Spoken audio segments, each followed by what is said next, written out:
ಕೊಟ್ಟು ಅದನ್ನು ಶಿಸ್ತುಬದ್ಧವಾಗಿ ಸಂಘಟನೆ ಮಾಡಲಿಕ್ಕೆ ಸಹಾಯ ಮಾಡಬೇಕು, ಸಹಕರಿಸಬೇಕು ಅಂತ ವಿನಂತಿಸ್ತಾ ಇದ್ದೇವೆ.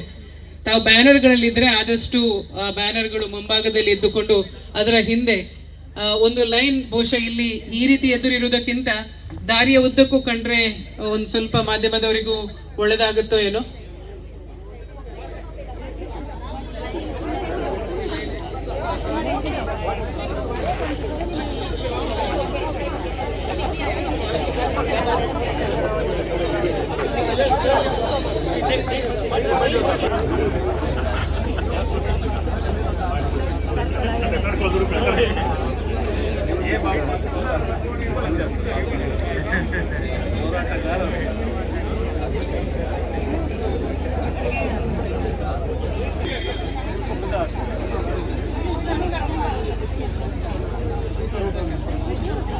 ಆತ್ಮೀಯ ಬಂಧುಗಳೇ, ನಮ್ಮ ಕ್ರೈಸ್ತ ವಿವಿಧ ಸಂಘಟನೆಗಳ ಜನರು, ಧರ್ಮಗುರುಗಳು, ಧರ್ಮ ಬಗೆಯರು ಎಲ್ಲರೂ ಕೂಡ ಈ ಒಂದು ಪ್ರತಿಭಟನೆಯಲ್ಲಿ ಪಾಲ್ಗೊಂಡಿದ್ದಾರೆ.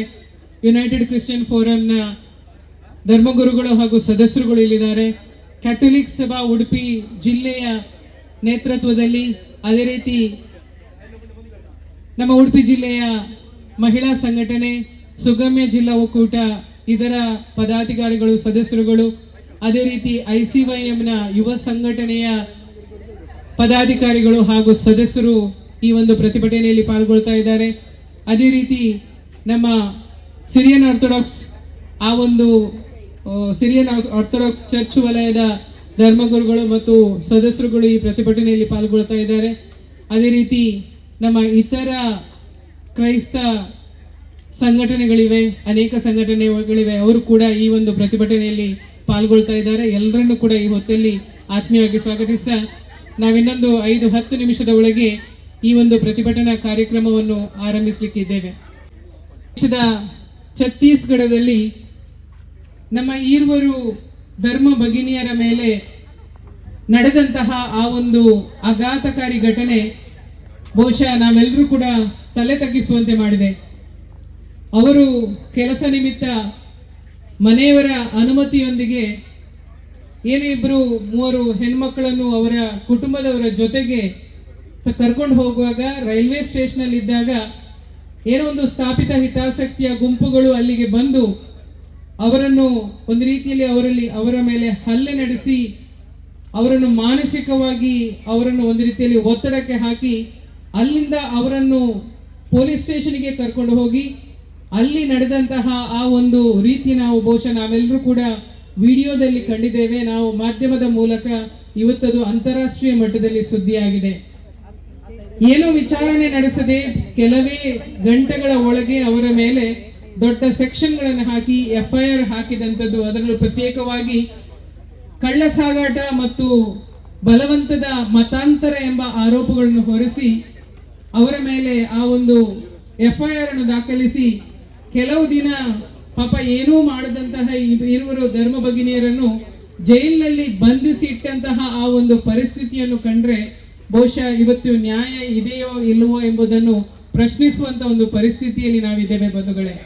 ಬಹುಶಃ ಇಂತಹ ಘಟನೆಗಳು ನಡೆದಾಗ ನಾವೆಲ್ಲರೂ ಕೂಡ ಎಚ್ಚೆತ್ತು ಇದನ್ನು ಪ್ರತಿಭಟಿಸುವಂಥದ್ದು, ಅಥವಾ ಇದು ಅನ್ಯಾಯ ನಡೀತಾ ಇದೆ, ನಮಗೆ ನ್ಯಾಯ ಬೇಕು, ಸತ್ಯದ ರಾಜ್ಯ ಬೇಕು ಎಂಬುದನ್ನು ಹೇಳುವಂಥದ್ದು ಅತಿ ಅಗತ್ಯ. ಆದ್ರಿಂದ ಇವತ್ತು ಉಡುಪಿ ಧರ್ಮ ಪ್ರಾಂತದ ಈ ಒಂದು ನೇತೃತ್ವದಲ್ಲಿ, ಪ್ರತ್ಯೇಕವಾಗಿ ಕ್ಯಾಥೋಲಿಕ್ ಸಭಾ ಇವರ ನೇತೃತ್ವದಲ್ಲಿ ಇಲ್ಲಿ ಇವತ್ತು ಈ ಒಂದು ಪ್ರತಿಭಟನೆ ನಮ್ಮ ಉಡುಪಿ ಜಿಲ್ಲೆಯಲ್ಲಿ ನಡೆಯುತ್ತಾ ಇದೆ.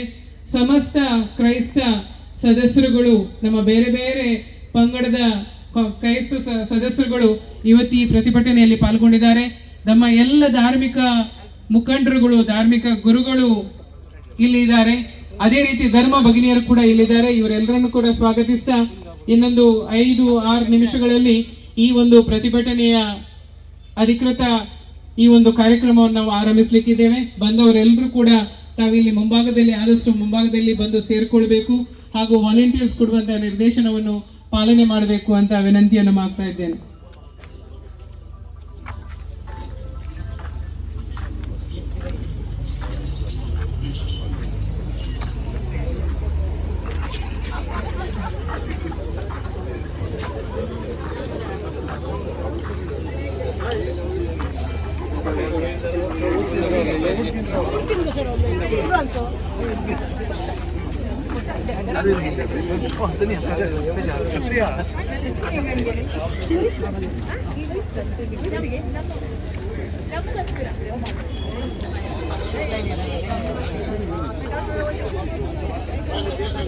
ನಮ್ಮ ಈ ಕಾರ್ಯಕ್ರಮದಲ್ಲಿ ಕರ್ನಾಟಕ ಸದರ್ನ್ ಡಯಾಸಿಸ್ನ ಉಡುಪಿ ಜಿಲ್ಲೆಯ ಏರಿಯಾ ಚೇರ್ಮನ್ ರವರಾದ ಕಿಶೋರಯ್ಯರವರಿದ್ದಾರೆ ಮತ್ತು ಅವರ ಸಂಗಡಿಗರು ಇತರ ಧರ್ಮಗುರುಗಳಿದ್ದಾರೆ. ಅವರ ಈ ಒಂದು ಭಾಗವಹಿಸುವಿಕೆಯನ್ನು ಕೂಡ ನಾವು ಗುರುತಿಸಿಕೊಳ್ತಾ ಇದ್ದೇವೆ.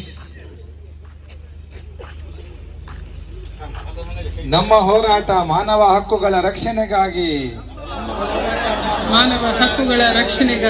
ಧರ್ಮ ಭಗಿನಿಯರ ಮೇಲೆ ಹಲ್ಲೆ ಮಾಡಿದ ದುಷ್ಕರ್ಮಿಗಳಿಗೆ ಶಿಕ್ಷೆಯಾಗಲಿ.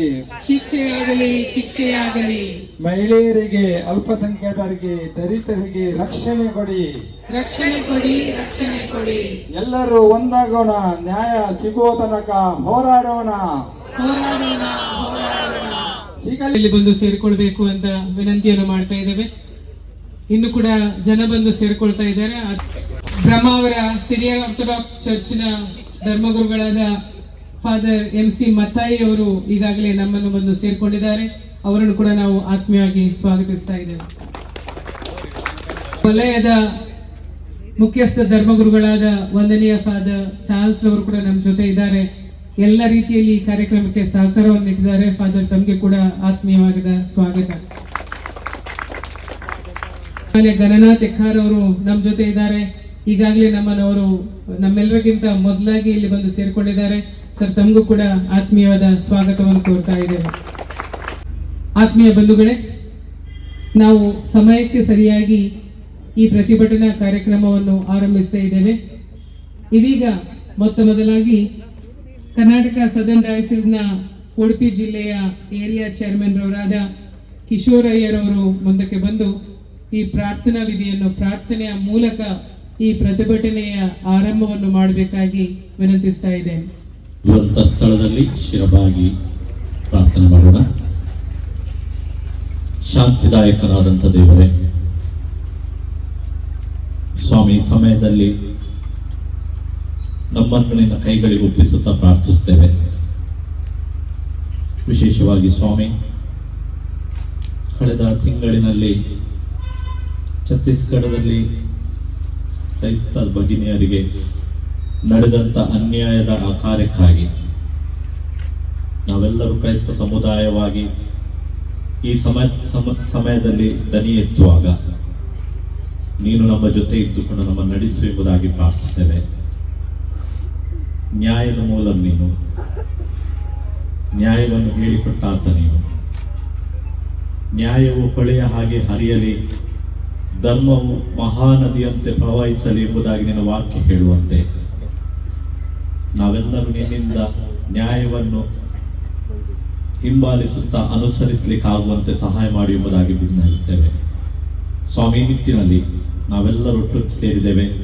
ವಿಶೇಷವಾಗಿ ಪ್ರಿಯ ಧರ್ಮ ಭಗಿನಿಯರಿಗೆ ಬೇಕಾದಂಥ ನಿನ್ನ ಬಲವನ್ನು, ಆಶೀರ್ವಾದವನ್ನು ನೀಡು.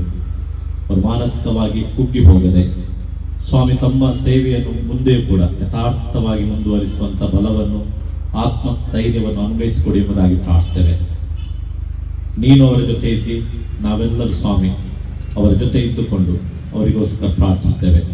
ಆ ಮೂಲಕವಾಗಿ ಸ್ವಾಮಿ ಈ ದಿವಸ ಈ ಪ್ರತಿಭಟನೆ ಮೂಲಕವಾಗಿ ನಾವು ನಮ್ಮ ಸರ್ಕಾರವನ್ನು, ಸಂಬಂಧಪಟ್ಟಂಥ ಸರ್ಕಾರವನ್ನು ಕೂಡ ಎಚ್ಚರಿಸಿ ಸ್ವಾಮಿ ನ್ಯಾಯಯುತವಾದಂಥ ಆಡಳಿತವನ್ನು ನಡೆಸಿಕೊಳ್ಳಲು ಈ ಹೋರಾಟದಲ್ಲಿ ನಾವು ನಮ್ಮನ್ನು ತೊಡಗಿಸಿಕೊಳ್ಳುವಾಗ ನಿನ್ನ ಆಶೀರ್ವಾದ ನಮ್ಮ ಜೊತೆ ಇರಲಿ. ನಿನ್ನ ಜ್ಞಾನವನ್ನು ನಮಗೆ ಕೊಡು. ಆ ಮೂಲಕವಾಗಿ ಸ್ವಾಮಿ ನೀನು ಕೊಡುವಂಥ ಜ್ಞಾನದಲ್ಲಿ ನಾವು ಮುಂದೆ ಸಾಗುತ್ತಾ ಇದರಿಂದ ಮತ್ತೊಮ್ಮೆ ಬಿಡುಗಡೆಯನ್ನು ಹೊಂದಿಕೊಳ್ಳಿಕ್ಕಾಗುವಂಥ ಸಹಾಯ ಮಾಡು.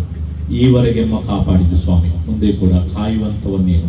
ಈ ಸಮಯದಲ್ಲಿ ಈ ಸ್ಥಳದಲ್ಲಿರುವಂಥ ಪ್ರತಿಯೊಬ್ಬರನ್ನು ನಿನ್ನ ಕ್ರೈಸ್ತ ಸೇವಕಿಯರನ್ನು ನಿನ್ನ ಹಸ್ತಗಳಿಗೆ ಒಪ್ಪಿಸ್ತಾ ಅವರು ನಡೆಸುವಂತೆಲ್ಲ ಕಾರ್ಯಗಳಲ್ಲಿ ನಿನ್ನ ಆಶೀರ್ವಾದವಿರಲಿ. ನಾವು ಮುಂದಿನ ಹಂತಕ್ಕೆ ಹೋಗುವಾಗಲೂ ನಿನ್ನ ಕೃಪೆ, ನಡೆಸುವಿಕೆ, ಮಾರ್ಗದರ್ಶನ ನಮ್ಮ ಜೊತೆ ಇದ್ದುಕೊಂಡು ಕಾಪಾಡಲಿ ಎಂಬುದಾಗಿ ಯೇಸುವೆ ನಿನ್ನ ದಿವ್ಯನಾಮದಲ್ಲಿ ಪ್ರಾರ್ಥಿಸುತ್ತೇವೆ. ಆಮೆನ್. ವಂದನೆಗಳು ಫಾದರ್. ಒಂದು ವಿನಮ್ರ ವಿನಂತಿ, ಎಲ್ಲ ನಮ್ಮ ಬೇರೆ ಬೇರೆ ಸಭೆಗಳ ವಿಕಾರ್ ಜಲಾಲ್ ಅವರು ದಯಮಾಡಿ ಮುಂಭಾಗಕ್ಕೆ ಬರಬೇಕು. ನಮಗೂ ಒಂದು ಸ್ವಲ್ಪ ಗುರುತಿಸುವಿಕೆ ಹಾಗೂ ನಮ್ಮ ಮಾಧ್ಯಮದವರಿಗೆ ಕೂಡ ಒಂದು ಬೇಕಾಗಿದೆ. ದಯಮಾಡಿ ಎಲ್ಲರೂ ಒಂದು 2 ನಿಮಿಷಕ್ಕಾಗಿ ಎದ್ದು ಮುಂದಕ್ಕೆ ಬರಬೇಕು ಅಂತ ವಿನಂತಿಯನ್ನು ಮಾಡ್ತಾ ಇದ್ದೇವೆ. CSIನ ನಮ್ಮ ವಿಕಾರ್ ಜಲಾಲ್ ರವರು ಮುಖ್ಯಸ್ಥರು ದಯಮಾಡಿ ಮುಂದಕ್ಕೆ ಬರಬೇಕು ಅಂತ ವಿನಂತಿಸ್ತಾ ಇದ್ದೇವೆ. ಆತ್ಮೀಯ ಬಂಧುಗಳೇ, ಇದೀಗ ತನ್ನ ಸ್ವಾಗತ ಮತ್ತು ಪ್ರಾಸ್ತಾವಿಕ ಮಾತುಗಳೊಂದಿಗೆ ನಮ್ಮ ಮುಂದೆ ಬರಲಿದ್ದಾರೆ. ಈ ಸಂಘಟನೆಯನ್ನು ಸಂಘಟಿಸಲಿಕ್ಕೆ ಪ್ರಮುಖ ಕಾರಣಕರ್ತರಾದ ಕ್ಯಾಥಲಿಕ್ ಸಭಾದ ಅಧ್ಯಕ್ಷರಾದ ರೊನಾಲ್ಡ್ ಅಲ್ಮೇಡಾ ಇವರು. ಪ್ರಿಯರೇ, ಎಲ್ಲರಿಗೂ ನಮ್ಮೆಯ ನಮನಗಳು. ಸ್ಪಷ್ಟ ಹಾಗೂ ನಿರ್ದಿಷ್ಟ ಉದ್ದೇಶಕ್ಕೋಸ್ಕರ ಏರ್ಪಡಿಸಿದ ಇಂದಿನ ಈ ಪ್ರತಿಭಟನಾ ಸಭೆಗೆ ಸಮೀಪ ಹಾಗೂ ದೂರದಿಂದ ತಾವೆಲ್ಲರೂ ಇಲ್ಲಿಗೆ ಆಗಮಿಸಿದ್ದೀರಾ. ತಮಗೆಲ್ಲರಿಗೂ ಆದರದ ಸ್ವಾಗತ. ಇಂದಿನ ಪ್ರಮುಖ ಭಾಷಣಕಾರರಲ್ಲಿ ಶ್ರೀಯುತ ಗಣನಾಥ ಎಕ್ಕರ್ ಓರ್ವರು.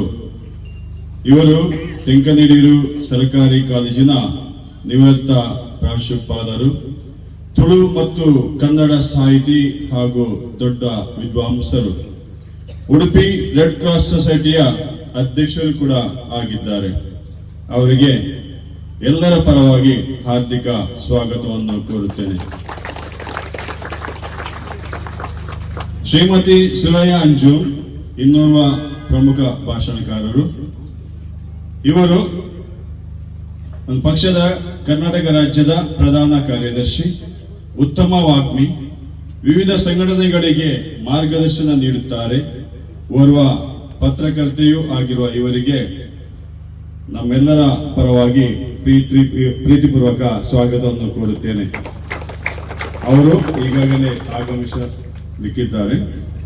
ವಿವಿಧ ಸಮುದಾಯಗಳು ಹಾಗೂ ಸಂಘಟನೆಗಳಾದ Roman Catholic, Syrian Orthodox, UBMC, CSI, ಕತ್ಲೀಸ್ ಸಭಾ, ಶ್ರೀ ಸಂಘಟನೆ, ICYM, ಯುನೈಟೆಡ್ ಕ್ರಿಶ್ಚಿಯನ್ ಫೋರಂ, ಸಹಬಾಳ್ವೆ, ಕೋಮು ಸೌಹಾರ್ದ ಸಮಿತಿ, ಅಲ್ಪಸಂಖ್ಯಾತರ ವೇದಿಕೆ, ಭಾರತೀಯ ಕ್ರೈಸ್ತ ಒಕ್ಕೂಟ, ಎಲ್ಲಾ ಸಂಘಟನೆಗಳಿಗೆ, ಇವೆಲ್ಲವುಗಳ ಗುರುಗಳು, ಅಧ್ಯಕ್ಷರು ಹಾಗೂ ಸದಸ್ಯರು ಎಲ್ಲರಿಗೂ ಮನಪೂರ್ವಕವಾಗಿ ಸ್ವಾಗತಿಸುತ್ತೇನೆ. ಒಂದೇ ಮಾತಿನಲ್ಲಿ ನೆರೆದಿರುವ ಎಲ್ಲ ಸಹೋದರ ಸಹೋದರಿಯರಿಗೆ ಆತ್ಮೀಯ ಸ್ವಾಗತ, ಸುಸ್ವಾಗತ. ಆತ್ಮೀಯರೇ, ಸಮಾನ ಮನಸ್ಕ ಸಂಘಟನೆಗಳ ಸದಸ್ಯರಾದ ನಾವು ಒಂದು ತುರ್ತು ಹಾಗೂ ಪವಿತ್ರ ಉದ್ದೇಶಕ್ಕಾಗಿ ಈ ಹುತಾತ್ಮ ಸ್ಮಾರಕದ ಬಳಿ ಸೇರಿದ್ದೇವೆ. ಛತ್ತೀಸ್ಗಢದಲ್ಲಿ ಕ್ರೈಸ್ತ ಧರ್ಮ ಭಗಿನಿಯರನ್ನು ಸುಳ್ಳು ಆರೋಪ ಹೊರಿಸಿ ಬಂಧಿಸಿರುವ ಕ್ರಮವನ್ನು ಒಕ್ಕರಲಿನಿಂದ ಖಂಡಿಸಲು ಮತ್ತು ನ್ಯಾಯ ಕೇಳಲು ಕತ್ಲೀಸ್ ಸಭಾ ಉಡುಪಿ ಪ್ರದೇಶದ ನೇತೃತ್ವದಲ್ಲಿ ಇಲ್ಲಿ ಸಭೆ ಸೇರಿದ್ದೇವೆ. ಬಂಧಿತ ಧರ್ಮ ಭಗಿನಿಯರನ್ನು ಷರತ್ತುಗಳ ಮೇಲೆ ಶನಿವಾರ ರಾಷ್ಟ್ರೀಯ ತನಿಖಾ ದಳದ ವಿಶೇಷ ನ್ಯಾಯಾಲಯ ಜಾಮೀನು ಮಂಜೂರುಗೊಳಿಸಿದೆ. ಆದರೆ ಅವರ ಮೇಲೆ ಹಾಕಲಾಗಿರುವ ಸುಳ್ಳು ಮೊಕದ್ದಮೆಗಳನ್ನು ಇವರಿಗೆ ಹಿಂಪಡೆದಿಲ್ಲ. ಅಲ್ಲದೆ ಧರ್ಮ ಭಗಿನಿಯರನ್ನು ಛತ್ತೀಸ್ಗಢದ ದುರ್ಗ ರೈಲು ನಿಲ್ದಾಣದಲ್ಲಿ ಬಲಪಂಥೀಯ ಸಂಘಟನೆಗಳು ಅಮಾನ್ಯವಾಗಿ ನಡೆಸಿಕೊಂಡಿದ್ದು, ಆ ಸಂಘಟನೆಗಳ ವಿರುದ್ಧ ಕೂಡ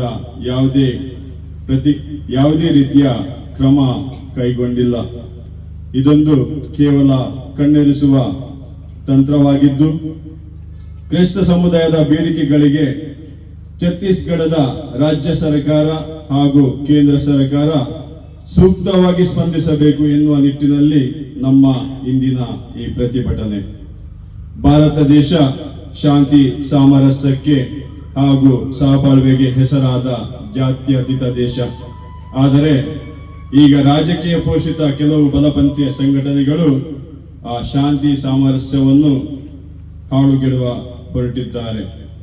ಧರ್ಮಗಳ ನಡುವೆ, ಜಾತಿಗಳ ರಾಜ್ಯಗಳ ನಡುವೆ ದ್ವೇಷದ ವಿಷ ಬೀಜ ಬಿತ್ತಿ ಅವರನ್ನು ವಿಭಜಿಸಿ ನಂತರ ಮಣಿಪುರ, ಛತ್ತೀಸ್ಗಢದಲ್ಲಿ ಮಾಡಿದ ಹಾಗೆ ಕ್ರೈಸ್ತರ ವಿರುದ್ಧ ಬಹುಸಂಖ್ಯಾತ ಜನರನ್ನು ಎತ್ತಿ ಕಟ್ಟಿ ತಮ್ಮನ್ನು ಪೋಷಿಸುವ ಪಕ್ಷ ಅಧಿಕಾರ ನಡೆಸಲು ಬೇಕಾದ ವಾತಾವರಣವನ್ನು ಸೃಷ್ಟಿಸಲು ಹೊರಟಿದ್ದಾರೆ. ಅವರ ನೇರ ಗುರಿ ಅಲ್ಪಸಂಖ್ಯಾತರು, ವಿಶೇಷವಾಗಿ ಮುಸ್ಲಿಂ ಮತ್ತು ಕ್ರೈಸ್ತರು. ಕ್ರೈಸ್ತರು ಈ ದೇಶಕ್ಕೆ ನೀಡಿದ ಸೇವೆ ವಿಶೇಷ ಮತ್ತು ಅಪಾರ. ಭಾರತ ದೇಶದಾದ್ಯಂತ ಕ್ರೈಸ್ತ ಧರ್ಮಗುರುಗಳು, ಧರ್ಮ ಭಗಿನಿಯರು ಹಾಗೂ ಕ್ರೈಸ್ತ ಸಮುದಾಯದವರು ಶೈಕ್ಷಣಿಕ, ವೈದ್ಯಕೀಯ, ಸಮಾಜ ಸೇವೆ ಹಾಗೂ ಸಾಂಸ್ಕೃತಿಕ ಕ್ಷೇತ್ರದಲ್ಲಿ ಅತ್ಯಂತ ಉನ್ನತ ಮಟ್ಟದ ಸೇವೆಯನ್ನು ನೀಡುತ್ತಾ ಬಂದಿದ್ದಾರೆ. ಬಡವ ಬಲ್ಲಿದರನ್ನು ಸಬಲೀಕರಿಸಲು ತಮ್ಮ ಮನೆ ಮಠ ಬಿಟ್ಟು ಹಳ್ಳಿಗಳಲ್ಲಿ ಶಾಲೆ, ಆಸ್ಪತ್ರೆ ಹಾಗೂ ಅನಾಥಾಶ್ರಮಗಳನ್ನು ಕಟ್ಟಿ ಸರಕಾರ ಮಾಡಬೇಕಾದ ಕೆಲಸವನ್ನು ನಮ್ಮ ಧರ್ಮಗುರುಗಳು ಹಾಗೂ ಭಗಿನಿಯರು ನಿಸ್ವಾರ್ಥದಿಂದ ಮಾಡುತ್ತಿದ್ದಾರೆ. ನಮ್ಮ ದೇಶದ ಹಲವಾರು ಉನ್ನತ ರಾಜಕಾರಣಿಗಳು ನಮ್ಮ ಸಂಸ್ಥೆಯಲ್ಲಿ ಕಲಿತು ಇಂದು ಅಧಿಕಾರದ ಚುಕ್ಕಾಣಿ ಹಿಡಿದಿದ್ದಾರೆ. ಇದು ಎಲ್ಲರಿಗೂ ಗೊತ್ತಿರುವ ವಿಷಯ. ಅವರೇ ನಮ್ಮ ಪರ ನಿಲ್ಲದಿರುವುದು ಒಂದು ವಿಪರ್ಯಾಸ ಹಾಗೂ ನಂಬಿಕೆ ದ್ರೋಹ. ನಮ್ಮ ಸಂಸ್ಥೆಯಲ್ಲೇ ಕಲಿತು ಅಲ್ಲೇ ತಮ್ಮ ವ್ಯಕ್ತಿತ್ವ ರೂಪಿಸಿ ಬದುಕನ್ನು ಕಟ್ಟಿಕೊಂಡವರು ಹಲವಾರು ಇಂದು ನಮ್ಮೊಂದಿಗೆ ನ್ಯಾಯಕ್ಕಾಗಿ ನಿಲ್ಲದಿರುವುದು ಕೃತಜ್ಞತೆಯ ಪರಮಾವಧಿ. ಇಂದು ನಮ್ಮ ಮೇಲೆ ಇವರೆಲ್ಲರೂ ಹೊರಿಸುವ ಆಪಾದನೆ ಯಾವುದೆಂದರೆ ಬಲಾತ್ಕಾರದ ಮತಾಂತರ. ಕ್ರೈಸ್ತರು ತಮ್ಮ ಶಿಕ್ಷಣ ಸಂಸ್ಥೆಗಳಲ್ಲಿ, ಆಸ್ಪತ್ರೆಗಳಲ್ಲಿ ಅಥವಾ ಇನ್ನಿತರ ಸಂಸ್ಥೆಗಳಲ್ಲಿ ಮತಾಂತರ ಮಾಡಿದಲ್ಲಿ ನಮ್ಮ ಸಂಖ್ಯೆ ಇಂದು 2% ಜಾಸ್ತಿ ಆಗುತ್ತಿತ್ತು. ಆದರೆ ಇಂದಿಗೂ ನಮ್ಮ ಸಂಖ್ಯೆ 2% ಕಡಿಮೆನೇ ಇದೆ. ಆದರೆ ಸೇವಾ ಕ್ಷೇತ್ರದಲ್ಲಿ ಈ 2% ಜನರು ನಮ್ಮ ದೇಶಕ್ಕೆ ನೀಡಿದ ಕೊಡುಗೆ 50% ಹೆಚ್ಚು. ದೇಶದ ಸ್ವಾತಂತ್ರ್ಯ ಹೋರಾಟದಲ್ಲಿ, ಆರ್ಥಿಕತೆ ವೃದ್ಧಿಸುವಲ್ಲಿ, ಬಡವರ ಸಬಲೀಕರಣದಲ್ಲಿ ಹಾಗೂ ಅಭಿವೃದ್ಧಿ ಕಾರ್ಯಗಳಲ್ಲಿ ಕ್ರೈಸ್ತರ ಕೊಡುಗೆ ಅನನ್ಯ ಹಾಗೂ ಅಪಾರ. ನಾವು ನೀಡಿದ ಸೇವೆಗೆ ಇಂದು ನಮಗೆ ಸಿಗುವ ಪ್ರತಿಫಲ ದೌರ್ಜನ್ಯ, ಶೋಷಣೆ ಹಾಗೂ ಸಾಂವಿಧಾನಿಕ ಹಕ್ಕುಗಳ ವಂಚನೆ. ಕೆಲವು ವರ್ಷಗಳಿಂದೀಚೆಗೆ ಮಣಿಪುರ, ಒರಿಸ್ಸಾ, ಮಧ್ಯಪ್ರದೇಶ ಮುಂತಾದ ರಾಜ್ಯಗಳಲ್ಲಿ ಕ್ರೈಸ್ತ ಜನರ ಮೇಲೆ ನಿರಂತರವಾಗಿ ದೌರ್ಜನ್ಯ ಹಾಗೂ ಹಲ್ಲೆ ನಡೆಯುತ್ತಿದ್ದು ಕ್ರೈಸ್ತ ಧರ್ಮದವರು ಭಯಭೀತರಾಗಿದ್ದಾರೆ. ನಿರಂತರ ಅವರ ಮಾನವ ಹಕ್ಕುಗಳ ಹಾಗೂ ಸಾಂವಿಧಾನಿಕ ಹಕ್ಕುಗಳ ಉಲ್ಲಂಘನೆಯಾಗುತ್ತಿದೆ. ಮೊನ್ನೆ ನಡೆದ ಘಟನೆ ಇದಕ್ಕೆ ಒಂದು ಸ್ಪಷ್ಟ ಉದಾಹರಣೆ. ಜೂನ್ 11ರಂದು ಮಹಾರಾಷ್ಟ್ರದ ಸಾಂಗ್ಲಿ ಎಂಬಲ್ಲಿ ಆಡಳಿತ ಪಕ್ಷದ ಓರ್ವ ಶಾಸಕ ಓರ್ವ ಕಥೋಲಿಕ ಕ್ರೈಸ್ತ ಧರ್ಮಗುರುಗಳ ಕೊಲೆಗೆ 11 ಲಕ್ಷ ರೂಪಾಯಿ ಘೋಷಿಸುತ್ತಾನೆ. ಎಂದರೆ ಫ್ಯಾಸಿಸ್ಟ್ ತತ್ವ ಎಷ್ಟು ಬೇರು ಬಿಟ್ಟಿದೆ ಎಂದು ಅರ್ಥ ಆಗುತ್ತದೆ. ಛತ್ತೀಸ್ಗಢದ ಘಟನೆ ಈ ಫ್ಯಾಸಿಸ್ಟ್ ತತ್ವಕ್ಕೆ ಹಿಡಿದ ಒಂದು ಕನ್ನಡಿ. ಈ ಘಟನೆಯ ಹಿಂದೆ ಹಲವಾರು ಕಾರಣಗಳಿವೆ. ನಾನು ವಿಶ್ಲೇಷಿಸಿದ ಪ್ರಕಾರ ಸ್ಥಳೀಯ ಸರ್ಕಾರದ ವೈಫಲ್ಯಗಳನ್ನು ಮರೆಮಾಚಲು ಮತ್ತು ಕ್ರೈಸ್ತ ಧರ್ಮದ ಮೇಲೆ ಗೂಬೆ ಕೂರಿಸಲು ಸೃಷ್ಟಿಸಿದ ಘಟನೆ. ಪಾಪ ಆ ಮುಗ್ಧ ಧರ್ಮಭಗಿನಿಯರು ಈ ಕೆಟ್ಟ ರಾಜಕೀಯದ ಆಟಕ್ಕೆ ಬಲಿಪಶು ಆದರು. ನಮ್ಮ ಪಾರ್ಲಿಮೆಂಟ್ನಲ್ಲಿ ನಮ್ಮ ದೇಶದ ಸುರಕ್ಷತೆಯ ಬಗ್ಗೆ ಗಂಭೀರ ಚರ್ಚೆಯಾಗುತ್ತಿದೆ ಮತ್ತು ಆಡಳಿತ ಪಕ್ಷ ಮುಜುಗರಗೊಳಗಾಗಿದೆ. ಈ ಸಂದರ್ಭದಲ್ಲಿ ಈ ಚರ್ಚೆಯ ದಿಕ್ಕನ್ನು ಬದಲಾಯಿಸುವ ಇದೊಂದು ಸಂಚು. ಇದು ಮಣಿಪುರ, ಒರಿಸ್ಸಾ ರಾಜ್ಯಗಳಲ್ಲಿ ನಡೆದ ಕ್ರೈಸ್ತ ವಿರೋಧಿ ಚಟುವಟಿಕೆಗಳ ಭಾಗ 2. ನಾವು ಶಾಂತಿ ಪ್ರಿಯರು ಹೌದು. ಅದರ ಅರ್ಥ ಅನ್ಯಾಯದ ಸಂದರ್ಭದಲ್ಲಿ ಮೂಕ ಪ್ರೇಕ್ಷಕರಾಗಿ ಕುಳಿತುಕೊಳ್ಳುವುದು ಅಲ್ಲ. ಇದು ನಾವೆಲ್ಲರೂ ಎಚ್ಚೆತ್ತುಕೊಳ್ಳುವ ಸಮಯ. ಅನ್ಯಾಯದ ವಿರುದ್ಧ ಒಕ್ಕರಲಿನಿಂದ ಪ್ರತಿಭಟಿಸುವ ಸಮಯ. ಮೊದಲು ನಮ್ಮ ಸಂಸ್ಥೆಗಳ ಮೇಲೆ ಅವರು ಹಲ್ಲೆ ನಡೆಸಿದರು. ನಂತರ ನಮ್ಮ ಪವಿತ್ರ ದೇವಾಲಯದ ಮೇಲೆ ಹಾಗೂ ಭಕ್ತಾದಿಗಳ ಮೇಲೆ ಹಲ್ಲೆ ನಡೆಸಿದರು. ಈಗ ಇನ್ನು ಮುಂದಕ್ಕೆ ಹೋಗಿ ನಮ್ಮ ಧಾರ್ಮಿಕ ಗುರುಗಳ ಮೇಲೆ ಹಾಗೂ ಧರ್ಮ ಭಗಿನಿಯರ ಮೇಲೆ ಹಲ್ಲೆ, ಮುಖಂಡರ ಮೇಲೆ ಹಲ್ಲೆ ನಡೆಸಿದರೆ ಅವರ ಶಿಷ್ಯರು ಅನುಯಾಯಿಗಳು ಭಯಪಟ್ಟು ಓಡಿ ಹೋಗುತ್ತಾರೆ ಎಂದು ನೀವು ಭಾವಿಸುವುದಾದರೆ ಅದು ನಿಮ್ಮ ಭ್ರಮೆ ಮಾತ್ರ. ಇಂಥ ಸಂದರ್ಭಗಳು ನಮ್ಮನ್ನು ಇನ್ನೂ ಬಲಪಡಿಸಿವೆ ಮತ್ತು ಒಗ್ಗಟ್ಟು ತಂದಿದೆ. ಅದೇ ಒಗ್ಗಟ್ಟು ನಮ್ಮನ್ನು ಇಂದು ಇಲ್ಲಿ ಸೇರಿಸಿದೆ. ನೀವು ಹೇಳಬಹುದು, ಧರ್ಮ ಭಗಿನಿಯರಿಗೆ ಜಾಮೀನು ಸಿಕ್ಕಿದೆ, ಇನ್ನು ಯಾಕೆ ಪ್ರತಿಭಟನೆ ಅಂತ. ನನ್ನ ಉತ್ತರ ಇದು: ಜಾಮೀನು ಈ ಘಟನೆಯ ಪರಿಹಾರವಲ್ಲ. ಇದು ಮುಂಬರುವ ದಿನಗಳಲ್ಲಿ ನಡೆಯುವ ಚುನಾವಣೆಗಳಿಗೆ ಪೀಠಿಗೆ. ಚುನಾವಣೆ ಆದ ನಂತರ ಆ ಧರ್ಮ ಭಗಿನಿಯರನ್ನು ಮಗದೊಮ್ಮೆ ಜೈಲಿಗೆ ಕಳಿಸುವ ಸಾಧ್ಯತೆಗಳಿವೆ.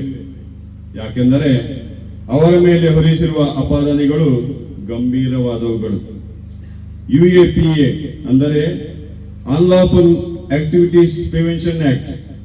ಇದರ ಅಡಿಯಲ್ಲಿ ಮಾನವ ಕಳ್ಳ ಸಾಗಣೆ ಆರೋಪದಲ್ಲಿ ಅವರನ್ನು ಜೈಲಿನಲ್ಲಿರಿಸುವ ಸಾಧ್ಯತೆಗಳನ್ನು ತಳ್ಳಿ ಹಾಕುವಂತಿಲ್ಲ. ಫಾದರ್ ಸ್ಟ್ಯಾನ್ ಸ್ವಾಮಿಯವರ ನೆನಪಿದೆಯಲ್ಲ. ಆದುದರಿಂದ ನಮ್ಮ ಈ ಬೇಡಿಕೆಗಳು: ಒಂದು, ಧರ್ಮ ಭಗಿನಿಯರ ಮೇಲೆ ಹೊರಿಸಿರುವ ಎಲ್ಲಾ ಸುಳ್ಳು ಕೇಸುಗಳನ್ನು ವಾಪಸ್ ಪಡೆಯುವುದು, FIR ರದ್ದುಗೊಳಿಸಬೇಕು. ಎರಡನೆಯದು, ಆ ಧರ್ಮ ಭಗಿನಿಯರನ್ನು ನಿಂದಿಸಿ ಅವಾಚ್ಯ ಶಬ್ದಗಳಿಂದ ಬೈದು ಅವರ ಮೇಲೆ ಹಲ್ಲೆ ನಡೆಸಿದ ಎಲ್ಲರನ್ನೂ ತಕ್ಷಣ ಬಂಧಿಸಿ ಕಠಿಣ ಕಾನೂನು ಕ್ರಮ ಕೈಗೊಳ್ಳಬೇಕು. 3, ಅಲ್ಪಸಂಖ್ಯಾತರ ಮಾನವ ಹಕ್ಕು ಹಾಗೂ ಸಾಂವಿಧಾನಿಕ ಹಕ್ಕುಗಳ ಉಲ್ಲಂಘನೆ ನಿಲ್ಲಿಸಬೇಕು. ಆತ್ಮೀಯರೇ, ಬನ್ನಿ ಸಂವಿಧಾನಿಕವಾಗಿ ಅನ್ಯಾಯದ ವಿರುದ್ಧ ಹೋರಾಡೋಣ. ವಿವಿಧ ಧರ್ಮ, ಭಾಷೆ, ಸಂಸ್ಕೃತಿ, ಆಚಾರ ವಿಚಾರಗಳ ನಮ್ಮ ದೇಶವನ್ನು ಶಾಂತಿ ಸಾಮರಸ್ಯದ ಸುಂದರ ತೋಟವನ್ನಾಗಿ ಮಾಡೋಣ. ಎಲ್ಲರಿಗೂ ವಂದನೆಗಳು. ಪ್ರಾಸ್ತಾವಿಕವಾಗಿ ಮಾತನಾಡಿ ಸರ್ವರನ್ನು ಸ್ವಾಗತಿಸಿದ ನಮ್ಮ ಕ್ಯಾಥಲಿಕ್ ಸಭಾದ ಅಧ್ಯಕ್ಷರಾದ ರೊನಾಲ್ಡ್ ಅಲ್ಮೇಡರ್ ಅವರಿಗೆ ಕೃತಜ್ಞತೆಗಳು. ನಮ್ಮ ಈ ಕಾರ್ಯಕ್ರಮದಲ್ಲಿ ಅನೇಕ ಮಾಧ್ಯಮ ಮಿತ್ರರು ಇದ್ದಾರೆ, ಪೊಲೀಸ್ ಇಲಾಖೆಯ ಸಿಬ್ಬಂದಿಗಳು ಕೂಡ ನಮ್ಮ ರಕ್ಷಣೆಗಾಗಿ ಇಲ್ಲಿದ್ದಾರೆ. ಅವರೆಲ್ಲರನ್ನೂ ಕೂಡ ನಾವು ಈ ಒಂದು ಸಂದರ್ಭದಲ್ಲಿ ಸ್ವಾಗತಿಸ್ತಾ ಇದ್ದೇವೆ.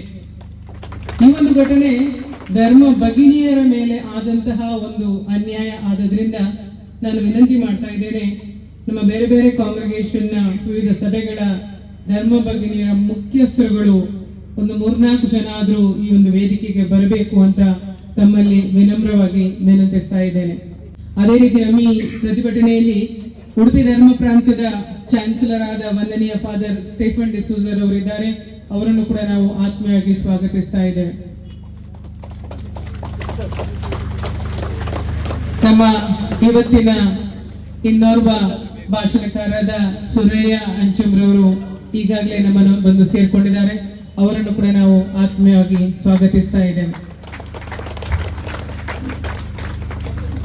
ಬಂಧುಗಳೇ, ಈ ಒಂದು ಪ್ರತಿಭಟನೆಯ ಪ್ರಮುಖ ಭಾಷಣಕಾರರು ನಮ್ಮ ಉಡುಪಿ ಜಿಲ್ಲೆಯಲ್ಲಿ ಓರ್ವ ಬರಹಗಾರರಾಗಿ, ಓರ್ವ ಸಾಹಿತಿಯಾಗಿ ಮೂಡಿಬಂದು ತೆಂಕನಹಳ್ಳಿಯೂರು ಸರ್ಕಾರಿ ಕಾಲೇಜಿನ ವಿಶ್ರಾಂತ ಪ್ರಾಂಶುಪಾಲರಾಗಿ, ಶಿವರಾಮ್ ಕಾರಂತರ ಟ್ರಸ್ಟ್ನ ಅಧ್ಯಕ್ಷರಾಗಿ, ಓರ್ವ ಚಿಂತಕರಾಗಿ, ಯಾವತ್ತೂ ಸಮಾಜಮುಖಿಯಾಗಿ ಚಿಂತನೆಗಳನ್ನೊಳಗೊಂಡಂತಹ ಗಣನಾಥ್ ಎಕ್ಕಾರ್ ಸರ್ ಪ್ರಮುಖ ಭಾಷಣವನ್ನು ಮಾಡಲಿಕ್ಕಿದ್ದಾರೆ. ಅವರನ್ನು ದಯಮಾಡಿ ನಾನು ವೇದಿಕೆಗೆ ಆಹ್ವಾನಿಸ್ತಾ ಇದ್ದೇನೆ. ಅದೇ ರೀತಿ ಸಹಬಾಳ್ವೆಯ ಅಧ್ಯಕ್ಷರಾದ ಫನಿರಾಜ್ ಸರ್ ಅವರು ಕೂಡ ವೇದಿಕೆಯ ಮೇಲೆ ಬರಬೇಕು ಅಂತ ವಿನಂತಿಸ್ತಾ ಇದ್ದೇನೆ. ಎಲ್ಲ ವಂದನೀಯ ಧರ್ಮಗುರುಗಳೇ, ವಂದನೀಯ ಭಗಿನಿಯರೇ, ಪ್ರೀತಿಯ ಬಂಧುಗಳೇ, ನಾನು ಒಬ್ಬ ಹಿಂದೂ. ನಾನು ಯಾಕೆ ಈ ಸಭೆಗೆ ಬಂದಿದ್ದೀನಿ ಅಂತ ಹೇಳಿದ್ರೆ, ಸಂವಿಧಾನ, ಜಾತ್ಯತೀತ ಮೌಲ್ಯ, ಮಾನವ ಹಕ್ಕುಗಳಿಗೆ ತೊಂದರೆ ಬಂದಾಗ ಪ್ರತಿಭಟಿಸುವುದು ಪ್ರತಿಯೊಬ್ಬ ಭಾರತೀಯನ ಕರ್ತವ್ಯ. ಅದು ಯಾವುದೇ ಧರ್ಮ ಇರಬಹುದು, ಯಾವುದೇ ಜಾತಿ ಇರಬಹುದು, ನಾವು ಅದನ್ನು ನೋಡದೆ ಸ್ವಾತಂತ್ರ್ಯ ಹೋರಾಟದಲ್ಲಿ ನಾವೆಲ್ಲರೂ ಹೋರಾಟವನ್ನು ಮಾಡಿದ್ದೀವಿ, ನಮ್ಗೆ ಗೊತ್ತಿದೆ ಅದು. ಆ ಕಾರಣಕ್ಕಾಗಿ ಇವತ್ತು ಈ ಪ್ರತಿಭಟನೆಯನ್ನ ಬೆಂಬಲಿಸಿ ತಮ್ಮ ಮುಂದೆ ನಿಂತಿದ್ದೀನಿ. ಯಾಕೆಂದ್ರೆ ಸಹಬಾಳ್ವೆ ಒಂದು ಮಾತಿದೆ ನಮ್ಮಲ್ಲಿ. ಮಂಜೇಶ್ವರ ಗೋವಿಂದ ಪೈ ಅವರು ದೊಡ್ಡ ಸಾಹಿತಿಗಳು, ಅವರು 2 ಕೃತಿಗಳನ್ನು ಬರೆದಿದ್ದಾರೆ. ಒಂದು ಗೊಲ್ಗೊತಾ, ಮತ್ತೊಂದು ವೈಶಾಖ. ಗೊಲ್ಗೊತಾ ಯೇಸುವಿನ ಕೊನೆಯ ದಿನಗಳನ್ನು ಚಿತ್ರಿಸುತ್ತೆ, ವೈಶಾಖ ಬುದ್ಧನ ಕೊನೆಯ ದಿನವನ್ನು ಚಿತ್ರಿಸುತ್ತೆ. ಯಾಕೆ ನಾನು ಇದನ್ನು ಹೇಳ್ತಾ ಇದ್ದೀನಿ ಅಂತ ಹೇಳಿದ್ರೆ, ಒಬ್ಬ ಕವಿ ಹೇಗೆ ಸೌಹಾರ್ದತೆಯನ್ನು ಪ್ರತಿಪಾದಿಸ್ತಾನೆ ತನ್ನ ಕಾವ್ಯದ ಮೂಲಕ ಎಂಬುದಕ್ಕೆ ಗೋವಿಂದ ಪೈ ಅವರ 2 ಕೃತಿಗಳು ಸಾಕ್ಷಿ. ಅಷ್ಟು ಮಾತ್ರ ಅಲ್ಲ, ನನಗೆ ಸಮಾನತೆಯನ್ನ, ಸೌಹಾರ್ದತೆಯನ್ನ ಕಲಿಸಿದವರು ಯಾರು ಅಂತ ಹೇಳಿದ್ರೆ, ನಮ್ಮ ಧರ್ಮದಲ್ಲೇ ಇದ್ದಂತ ವಿವೇಕಾನಂದರು, ಗಾಂಧೀಜಿಯವರು, ಇವರೆಲ್ಲ ನನಗೆ ಸೌಹಾರ್ದತೆಯನ್ನ ಕಲಿಸಿದ್ರು, ಅಹಿಂಸೆಯನ್ನ ಕಲಿಸಿದ್ರು. ಅದು ಇವತ್ತು ಬಹುಶಃ ಮಾನವ ಹಕ್ಕುಗಳಿಗೆ ತೊಂದರೆ ಬಂದಾಗ ಪ್ರತಿಭಟಿಸಬೇಕು, ಸಾಂವಿಧಾನಿಕವಾಗಿ ನಮ್ಮ ಹಕ್ಕುಗಳಿಗೆ ತೊಂದರೆ ಬಂದಾಗ ಪ್ರತಿಭಟಿಸಬೇಕು. ಒಂದು ವೇಳೆ ಪ್ರತಿಭಟಿಸಿಲ್ಲ ಅಂತಾದ್ರೆ ಬಹುಶಃ ಮುಂದಿನ ದಿನಗಳಲ್ಲಿ ನಮ್ಮ ಕಾಲ ಬುಡಕ್ಕೂ ಇದು ಬರುತ್ತೆ ಎಂಬುದನ್ನು ನಾವು ನೆನಪಿಟ್ಟುಕೊಳ್ಳಬೇಕು. ಎಷ್ಟೋ ಜನ ನಮ್ಗೇನಾಗಬೇಕು ಇದರಿಂದ, ನಮ್ಗೇನು ತೊಂದರೆ ಆಗಿಲ್ಲ, ಯಾರಿಗೋ ತೊಂದರೆ ಆಗೋದು ಯಾರೋ ಛತ್ತೀಸ್ಗಢದಲ್ಲಿ ಯಾರಿಗೋ ಆಗಿದೆ ಅಂತ ಹೇಳೋದು ಯೋಚಿಸುವವರು ಬಹಳಷ್ಟು ಮಂದಿ ಇದ್ದಾರೆ. ಛತ್ತೀಸ್ಗಢ ಅಲ್ಲ, ನಾಳೆ ಉಡುಪಿಗೂ ಬಂದ್ರೆ ಆಶ್ಚರ್ಯ ಇಲ್ಲ ಎಂಬುದನ್ನು ನಾವು ತಿಳ್ಕೊಳ್ಬೇಕಾದಂತ ಅವಶ್ಯಕತೆ ಇದೆ. ನಾವು ಯಾವ ಧರ್ಮದ ವಿರುದ್ಧವೂ ಹೋಗ್ತಾ ಇಲ್ಲ, ಯಾವ ವ್ಯಕ್ತಿಯ ವಿರುದ್ಧವೂ ಹೋಗ್ತಾ ಇಲ್ಲ. ನಮ್ಮ ಹಕ್ಕನ್ನು ನಾವು ಸರ್ಕಾರದಲ್ಲಿ ಕೇಳ್ತಾ ಇದ್ದೇವೆ, ಮಾನವ ಹಕ್ಕನ್ನು ನಾವು ಸರ್ಕಾರದಲ್ಲಿ ಕೇಳ್ತಾ ಇದ್ದೇವೆ. ಅದನ್ನು ನಾನು ಇಲ್ಲಿ ಪ್ರಸ್ತಾಪಿಸಲಿಕ್ಕೆ ಇಷ್ಟಪಡ್ತೇನೆ. ನಾನು 4.5 ವರ್ಷಗಳ ಕಾಲ ಮಂಗಳೂರಿನ ಸಂತ ಅಲೋಷಿಯಸ್ ಕಾಲೇಜಿನಲ್ಲಿ ಉಪನ್ಯಾಸಕನಾಗಿ ನಾನು ಕೆಲಸ ಮಾಡಿದ್ದೀನಿ. ಬಹಳ ದೊಡ್ಡ ಹುದ್ದೆ, ಹಾಸ್ಟೆಲ್ ವಾರ್ಡನ್, ಸುಮಾರು 400 ವಿದ್ಯಾರ್ಥಿಗಳಿದ್ದಂತ ಹಾಸ್ಟೆಲ್ ವಾರ್ಡನ್ನ ಹುದ್ದೆಯನ್ನು ನನಗೆ ಕೊಟ್ಟಿದ್ರು. ಯಾಕೆ ಇಲ್ಲಿ ಪ್ರಸ್ತಾಪ ಮಾಡ್ತೀನಿ ಅಂದ್ರೆ, 4.5 ವರ್ಷದಲ್ಲಿ ಒಂದೇ ಒಂದು ದಿನ ಅವರ ಧರ್ಮವನ್ನ ನಮ್ಮ ಮೇಲೆ ಹೇಳುವ ಪ್ರಯತ್ನವನ್ನು ನಾನಂತೂ ನೋಡಿಲ್ಲ ನನ್ನ ಜೀವನದಲ್ಲಿ. ಅಷ್ಟು ಮಾತ್ರ ಅಲ್ಲ, ನಮಗೆ ಕ್ರೈಸ್ತರಿಗೆ ಕಾಲೇಜಿನಲ್ಲಿ ವಾರದಲ್ಲಿ ಒಂದು ದಿನ ಅವರಿಗೆ ಆ ಮತದ ಬಗ್ಗೆ, ಆ ಬೋಧನೆಗಳ ಬಗ್ಗೆ ಕ್ಲಾಸ್ ಇರುವಂತಹ ಸಂದರ್ಭದಲ್ಲಿ ನಮಗೆ ನೈತಿಕ ಬೋಧನೆ ಅಂತ ಹೇಳಿಕೊಂಡು ಸಂಸ್ಕೃತ ಅಧ್ಯಾಪಕರು ಮಹಾಭಾರತದ, ರಾಮಾಯಣದ ಕಥೆಗಳನ್ನು ಆಧಾರವಾಗಿ ಇಟ್ಟುಕೊಂಡು ಪಾಠ ಮಾಡಿದ್ದು ಗೊತ್ತಿದೆ ನನಗೆ. ಆದ್ರಿಂದ ನಾನು ಹೇಳ್ತಾ ಇರೋದು, ಇವತ್ತು ಒಂದು ಅಂದಾಜಿನ ಪ್ರಕಾರ 30,000 ಕ್ರೈಸ್ತ ಶಿಕ್ಷಣ ಸಂಸ್ಥೆಗಳು ಮಾತ್ರ ಅಲ್ಲ, ಸಂಸ್ಥೆಗಳಿವೆ. ಸುಮಾರು 50 ಲಕ್ಷಕ್ಕೂ ಹೆಚ್ಚು ಜನ ಅದರಿಂದ ಪ್ರತಿ ವರ್ಷ ಪ್ರಯೋಜನವನ್ನ ಪಡೀತಾ ಇದ್ದಾರೆ. ಅದರಲ್ಲಿ ಸುಮಾರು 48 ಲಕ್ಷ ಜನ ಹೆಚ್ಚು ಕಡಿಮೆ ಬೇರೆ ಧರ್ಮಕ್ಕೆ ಸೇರಿದವರು, ಕ್ರೈಸ್ತ ಧರ್ಮಕ್ಕೆ ಸೇರಿದವರಲ್ಲ. ಇದನ್ನು ನಾವು ನೆನಪಿಟ್ಕೊಳ್ಬೇಕಾಗುತ್ತೆ. ಅಂದರೆ ಕ್ರೈಸ್ತರ ಸಮಾಜ ಸೇವೆಯನ್ನ,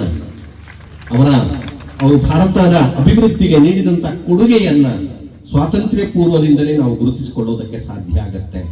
ಬಂಧುಗಳೇ, ಆರಂಭದ ಬಹುಶಃ ಕನ್ನಡ ಸಾಹಿತ್ಯಕ್ಕೆ ಬಂದಾಗ, ತುಳು ಸಾಹಿತ್ಯಕ್ಕೆ ಬಂದಾಗ, ಕೊಂಕಣಿ ಸಾಹಿತ್ಯಕ್ಕೆ ಬಂದಾಗ ನಾವು ಗಮನಿಸ್ತೀವಿ ಏನು ಅಂತ ಹೇಳಿದ್ರೆ, ಆರಂಭದ ಬರವಣಿಗೆಗಳನ್ನ ಇಲ್ಲಿ ಮೇಲೆತ್ತುವಂತ ಪ್ರಯತ್ನವನ್ನ ಆಧುನಿಕ ಸಂದರ್ಭದಲ್ಲಿ ಮಾಡಿದವರು ಯಾರು ಅಂತ ಹೇಳಿದ್ರೆ ಕ್ರೈಸ್ತ ಮಿಷನರಿಗಳು.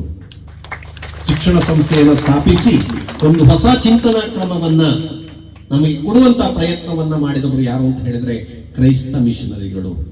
ಇದನ್ನು ಯಾಕೆ ನಾನು ಇದನ್ನ ಹೇಳ್ತಾ ಇದ್ದೀನಿ ಅಂತ ಹೇಳಿದ್ರೆ, ಇವತ್ತು ಛತ್ತೀಸ್ಗಢದಲ್ಲಿ ಏನು ನಡೆದಿದೆ, ಇಬ್ಬರು ಭಗಿನಿಯರ ಮೇಲೆ ದೌರ್ಜನ್ಯ, ಅದನ್ನ ಈ ಕಾರಣಕ್ಕಾಗಿ ಈ ದೇಶಕ್ಕೆ ಕ್ರೈಸ್ತರು ನೀಡಿದಂತ, ಈಗಾಗಲೇ ಹೇಳಿದ್ದು 2% ಕ್ರೈಸ್ತರು ಇಲ್ಲಿಯ ಸೇವಾ ಕ್ಷೇತ್ರ ಇರ್ಬೋದು, ಶಿಕ್ಷಣ ಕ್ಷೇತ್ರ ಇರ್ಬೋದು, ಬೇರೆ 50 ಕ್ಷೇತ್ರಗಳಿಗಿಂತಲೂ ಹೆಚ್ಚು ಕೊಡುಗೆಯನ್ನ ಕೊಟ್ಟಿದ್ದಾರೆ.